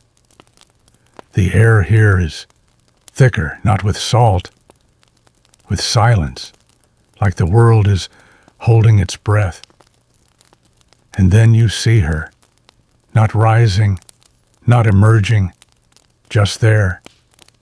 You've reached Ceto, goddess of the deep. Not a monster, not even quite a mother. She's something else entirely. The sea around her is still, not calm, just waiting. You approach the shoreline. There's no sand, only dark pebbles and bits of coral smoothed by centuries. The water doesn't lap. It hovers, as if uncertain whether to let you pass or swallow you whole. You stay at the edge. Ceto doesn't speak. She doesn't move. She doesn't need to. She's the mother of sea monsters, they say. The ancient, the primal, the unknowable. The kind of creatures sailors drew on maps with curled tails and gaping maws, not out of knowledge, but because they couldn't bear to leave the unknown unmarked. And Ceto, she was the why. Not a queen, not a fury, just the explanation. The ocean had to be terrifying, and so she was invented or named to justify it. Historians still argue whether she was a personification or a full-fledged deity. Her name shows up in lists and lineages, rarely in temples. No statues, no offerings. Just bloodlines. Just monsters. Phorcys, her brother and consort, joins her in most genealogies. Together, they parented some of mythology's most feared children, the Gorgons, the Graiae Ladon, the dragon, and even Echidna herself in some versions. You realize, standing here, that Ceto isn't about rage or revenge or even grief. She's about origin, but not the kind you celebrate, the kind you blame. When sailors vanished, they whispered her name. When ships sank without warning. They said she must be angry. When something vast and strange stirred beneath the waves, it was her fault. You look out across the still surface, and in the distance, something breaks it. Just for a second. Not a fin, not a wave. Just an eye, watching, then gone. You kneel, fingers brushing the surface. The water is warm, not welcoming, just alive. You think about how many things have been blamed on the ocean, on the feminine, on the vast, the deep, the unreachable. Ceto didn't curse anyone. She just was. And that made her monstrous. Because anything too big to understand, anything that doesn't blink, must be dangerous, must be punished, or flattened, or labeled with something that sounds like a warning. You lean closer to the water, and you see her, not her face, not even her form, just a suggestion, the curve of something too large to name, the shadow of a mother who was never allowed to cradle, only to consume. There is a theory only found in one obscure fragment from a lost island cult, that Ceto was once the name given to the deep ocean before the gods claimed dominion over it, before Poseidon, before Olympus. Just her, the silence before prayer, the dark before navigation. She wasn't a being, she was boundary. You step back. The mist curls tighter. You don't feel afraid. You feel small. And for once, it's not a bad thing. Ceto doesn't hate the sailors. She doesn't love the monsters. She's just the reminder that nature isn't here to comfort you. It's here to exist. You turn from the water. And as you do, the shoreline disappears behind you. Not receding, just no longer visible. You're not supposed to walk backward in her presence. So you don't. You keep going. And as you walk, you hear no applause, no howling, no crashing waves, just the sound of your own feet on wet stone, and the knowledge that some goddesses don't need temples. They are the temple. The sea mists curl away as you walk inland again, like a great exhale you didn't realize you were holding. Your clothes are dry, though you're certain you stood at the edge of something enormous. The ground shifts beneath you, not trembling like Typhon, not humming like Echidna, just adjusting, as though it's clearing space for someone you've forgotten. You're walking through a garden now, not a mythic one, a real one. Or as real as anything in this dream world of broken temples and memory echoes. Wild rosemary grows beside overgrown columns. Laurel bushes tangle with fig trees. Owls blink from their perches, silent and judging. There's a structure up ahead, small, cracked. It looks like a library. You feel the stories pulling you forward, not toward battle, toward books. The space is circular, roofless, ivy dripped. A gentle wind flips through scrolls left open on marble benches. You pass a table and scattered across it are fragments, statues with missing heads, shattered reliefs, names half-carved, and then clearly abandoned. This is a place for forgotten truths. And at the center sits one statue, still intact, A woman, no wings, no claws, no serpents. She sits with one hand resting on a closed scroll. The other holds a mask. And you know somehow that mask was never meant for her to wear. You've entered the final archive. This is where stories were changed not by accident, but by design. You circle the statue.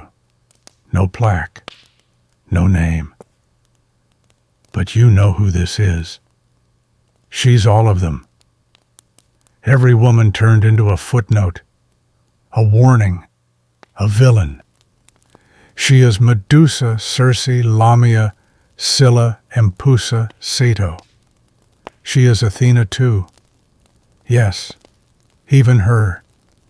The goddess of wisdom, who sometimes betrayed the very women who sought her protection, who turned victims into monsters, who wore Medusa's head on her shield and called it justice. You stop walking because that realization hits harder than any battle. Athena punished Medusa. Athena helped Perseus.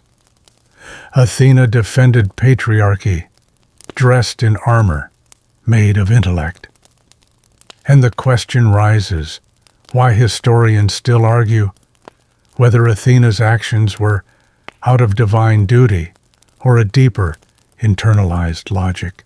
That in a world ruled by male gods, to maintain power as a woman meant aligning with them, even if it meant sacrificing other women. What does it cost to survive Olympus? What must you become? There's a theory, controversial of course, that Athena was never meant to be a goddess of war, that she began as a wisdom spirit, later reshaped into a battlefield icon to suit the growing empire's needs. They took her books and gave her spears, took her voice and gave her a shield, and Medusa's head. That wasn't a trophy, it was a warning. You stand in front of the statue. The mask she holds isn't monstrous, it's blank. The kind you paint your own face onto, or someone else's. It's meant to be worn by whoever needs to tell the story next. And that's the problem. The myths aren't just stories. They're scripts. And every woman in them had her lines rewritten. You hear footsteps behind you, soft, echoing. You don't turn around, because you already know what they are. The women, the ones who were transformed, punished, mislabeled, weaponized. They're not angry. They're tired. Tired of being remembered only for their fangs and their fire. Tired of being dissected without being heard. Tired of being told what they meant. You place your hand on the statue's scroll. It's warm, and you know it's not closed forever, just resting. You whisper something, not a spell, not a prayer, just a promise. We remember you now, and from the trees the owls blink once more, not in judgment, in recognition. You turn from the statue. The library doesn't vanish, it just fades gently like smoke after the wind. You're on the path again. It's straighter now, clearer, like the stories you've gathered are lighting the way. You think of Athena, not as goddess, not as villain, but as a woman in a system built to consume her. And you walk forward with her too. Because the truth is, no one escapes the edit. But you're starting to read the margins. You walk on, and now the path feels softer beneath your feet. Not soil, not stone, but something in between, like packed earth once used for dancing or mourning or both. The air is still, not tense, not alert, just ready, like the world around you has finally caught up with the weight of the stories you've carried this far. And you feel it too. A kind of quiet truth pressing at your shoulders, not heavy, just persistent. You come to a clearing. In the center is a ring of stones, simple, human-sized, uncarved, each one worn smooth by time, by wind, by maybe tears. There's a fire in the middle, or rather, the idea of a fire. No flames, just the glow, like memory that refuses to fade even after the people who made it are long gone. You step into the circle, and there they are, the women, all of them, not in bodies, in impressions. Scylla leans against a rock, her dog-headed tormentors quiet at her sides. Medusa sits with her back to you, hair hanging like heavy seaweed, unmoving. Lamia rocks something invisible in her arms. Medusa flickers at the edges, her face shifting so slowly you almost miss it. Circe stirs a pot of ash that no longer boils. Scylla waits beside her, vast and wordless. Even Athena is here, her armor missing her shield, turned face down in the dust. They don't speak. They remember. And they let you watch. You sit because standing feels wrong, too formal, too distant. You wait. And slowly they begin to move, not dramatically, not in protest, just in being. A glance shared, a breath, a sigh, the kind of communion that doesn't need words, because this is where it happens, not the transformation, the translation.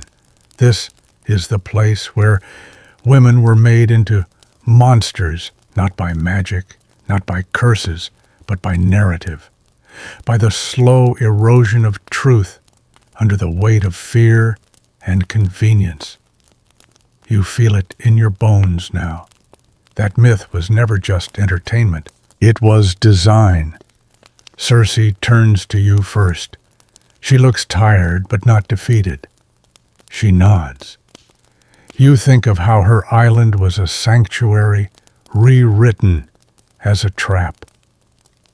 You think of how many women have had their homes misnamed.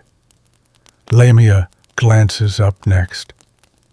Her eyes are soft, not full of hunger, full of memory. You think of how grief, when left untreated, becomes legend. You think of how rage, denied language, becomes myth. Medusa finally lifts her head, and in that instant you see everything. Not the snakes, not the stone, just the girl in the temple who prayed for silence and got punished for not making noise. She looks at you like she's asking, "Will you tell it differently this time?" And that's when you understand. This isn't a council of monsters. It's a courtroom for stories. And you're the witness, not for their crimes, for their rewriting. Historians still argue whether myths evolve or are corrupted. But sitting here, you see clearly, they are adapted to suit power, to explain away fear, to justify silence. A branch snaps in the distance. No one moves, not because they're afraid, because they're used to it. You stay for what feels like hours or seconds or lifetimes. Time in this space doesn't matter. The fire glows no brighter, no dimmer. It just stays holding shape without needing fuel. When you stand again, none of them stop you. You nod to each. Not goodbye, just respect. Medusa flickers once more before vanishing. Athena meets your gaze last. She does not apologize. She simply stays. And maybe that's enough. You step out of the circle. The world resumes. Light filters in through trees that weren't there a moment ago. A breeze moves again. Birds faint in the distance. You've reached a threshold, and you're not the same. Because the stories you carry now aren't just myths. They're people. People who were transformed not by gods or sorcery, but by what others needed them to represent. And by walking through those stories, you've begun to write them back. The air feels thinner now, not in an uncomfortable way, more like elevation, as if each story lifted you slightly higher, until here, everything is just a little quieter, a little further from noise, from edits, from expectation. You walk along a ridge, narrow and winding. To your left, the sea again, silver and silent. To your right, a deep forest, layered and watching. You are above it all for the first time. And below you, in all directions, are the traces of the women you've met. Not bodies, not graves, echoes. There's a stone bench carved into the edge of the cliff. You sit not because you're tired, but because this is a place for sitting, for watching, for grieving. It's time. You look back not literally, but internally. And one by one the names rise. Scylla, Circe, Lamia, Medusa, Medusa, Ceto, Echidna, even Athena, all of them born into stories only to be twisted into weapons. You think about what was done to them, but now more than that, you think about what they could have been. Scylla, who might have been a sailor's guide rather than a reef's curse. Circe, a healer, revered instead of a witch, feared. Lamia, a mother who never lost her name to bedtime threats. Medusa, a priestess left to mourn in peace instead of murdered into legend. Medusa, the shapeshifter who didn't have to disappear to survive. Ceto, the sea herself, left unnamed instead of blamed. Echidna, the creator whose children were tools, not trials. Athena, the strategist, forced to play by someone else's rules. And for the first time you don't feel just sadness. You feel recognition. Because monsters never form in a vacuum. They form in response to power, to punishment, to silence. You rise from the bench and step to the cliff's edge. You feel no fear. You've seen worse in mirrors than in myth. And that's the realization, isn't it? They weren't monsters. They were mirrors, reflections of everything the world didn't want to admit. That beauty can be cursed instead of celebrated.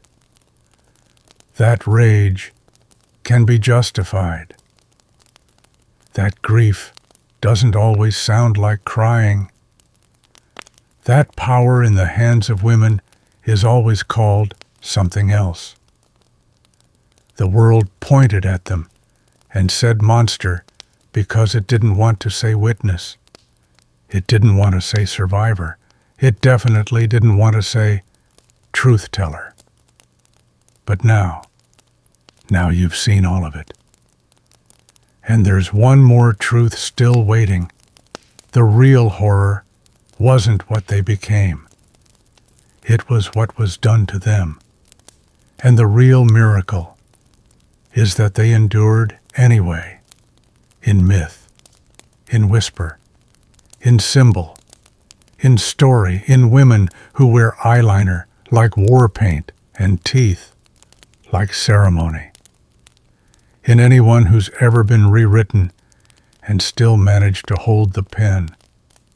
You close your eyes, and for a moment you hear them again, not screaming, breathing, the kind of breath that reshapes mountains, that rewrotes rivers, that says simply, I'm still here. You open your eyes. The wind lifts. Below you the forest breathes.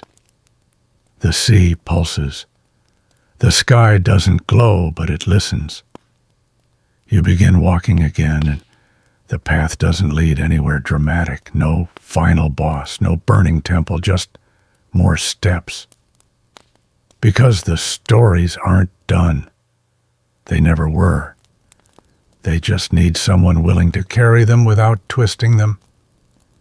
And tonight, that's you. The ridge path flattens now. Less dramatic, less symbolic. Just simple dirt and scattered stones, the kind of road you could almost forget if you weren't paying attention. The sky above is still that hush blue of early dawn, though no sun ever seems to rise here. The light comes from the stories now, from memory, from acknowledgement. You've passed through myth and fire and silence. But there's one more place to go, one more thread to pull. The earth tilts slightly downward, and ahead you see what looks like a grove, but not like the ones you've passed before. This one is tangled with wild vines, overgrown altars, and old offerings faded with time. It's not tended anymore. It hasn't been for centuries. It's a graveyard, not for bodies, for names. You step between cracked stone slabs. Some are engraved, most are blank. Others bear etchings in languages you don't recognize. Glyphs, spirals, burnt symbols, half scraped away. You crouch by one stone. There's a single word still visible, Arachne. And suddenly the ground shifts. No, not physically, just your understanding. Because of course she belongs here too. You stand slowly, and the web begins to form in your mind. She was the weaver who challenged Athena, the mortal girl who dared to be better than a goddess at the thing the goddess claimed as her domain. She wove a tapestry so perfect and so brutally truthful that it enraged Athena. She didn't die. She was transformed into a spider, not out of mercy, out of punishment. A reminder to others. Know your place. But what if that place was earned? What if Arachne's only sin was telling the truth beautifully? Historians still argue whether the myth is meant as a cautionary tale about pride or about censorship. Arachne didn't mock the gods. She depicted their crimes, their lies, their hypocrisies, and for that, she became something to be crushed underfoot. Another name rewritten into a creature. You move deeper into the grove. There are more names now, whispering from the moss. Callisto, transformed into a bear for being assaulted by Zeus. Io, turned into a cow and set to wander for eternity. Syrinx, transformed into reeds just to escape a chasing god. Daphne, become a tree. All of them changed to avoid violation, and still somehow they were blamed. You begin to see it clearly now. This was never about monsters. This was about power, managing fear through transformation. Change the woman, and you don't have to change the world. You kneel again, hand brushing another stone. There's no name, just a symbol, and high with a tear carved so shallow it's barely there. You know what it means. Some were never named at all. Some never made it into story. Just screams buried under temples. Just shadows mistaken for evil. Just silence that hardened into legend. You sit in the grass now, the grave markers around you, like quiet judges who finally stopped speaking, not because they ran out of words, but because they're letting you decide what to do with theirs. You could walk away, forget, let the old stories rot into the dirt, or you could write them again, not with swords or shame or fear, but with the full weight of what they lived, not what they recalled, what they endured. You rise. Your body feels different now, not heavier, just carved. Like the myths etched into this place were drawn into your skin, not to mark you, but to remind you. These were never stories for sleep. They were warnings for the awake, but they were also love letters to women who refused to disappear, to monsters who never stopped being human, to girls told to be quiet, who whispered anyway. The grove lets you go gently. No wind, no parting message, just the sense that something has shifted behind you, healed just a little. And the path forward, it's clearer now, because even if no one else remembers them, you do. The path you follow now is soft, nearly silent, underfoot. No dramatic turns, no looming ruins. Just grass. Just space. The grove of unnamed monuments lies behind you, and ahead, well, that's what you're here for. You're not heading toward one woman anymore. You're walking with all of them. The monsters, the misnamed, the mourned, the forgotten. They're not haunting you. They're with you. You feel it in your shoulders lighter. You feel it in your steps steadier. Because once you've seen the rewrite, once you've stood in the echo chamber of their grief and their clarity and their forced transformation, you can't unknow it. And maybe that's the point. Maybe knowing is the start. The trees part slowly, not dramatically, just enough to let you through. And now you're standing at a crossroads. No signs, no markers, no divine messengers pointing a sword or a curse or a prophecy. Just two paths. The one to your right is polished easy, wide, familiar, the path of heroes, of gods, of stories that end with lessons stamped in marble and a victorious male name carved across the top. The path to your left is overgrown, not ugly, just real, twisting, rooted, covered in vines and broken mirrors and pieces of thread someone once tried to cut and gave up halfway. You look down, both, and for once there is no warning, no whisper of fate, no booming voice telling you which way will make you a monster. Because now you know. The monster is never what you are. It's what they call you when you refuse to obey the story. You step toward the left path, and the wind shifts just slightly, like it's nodding in approval.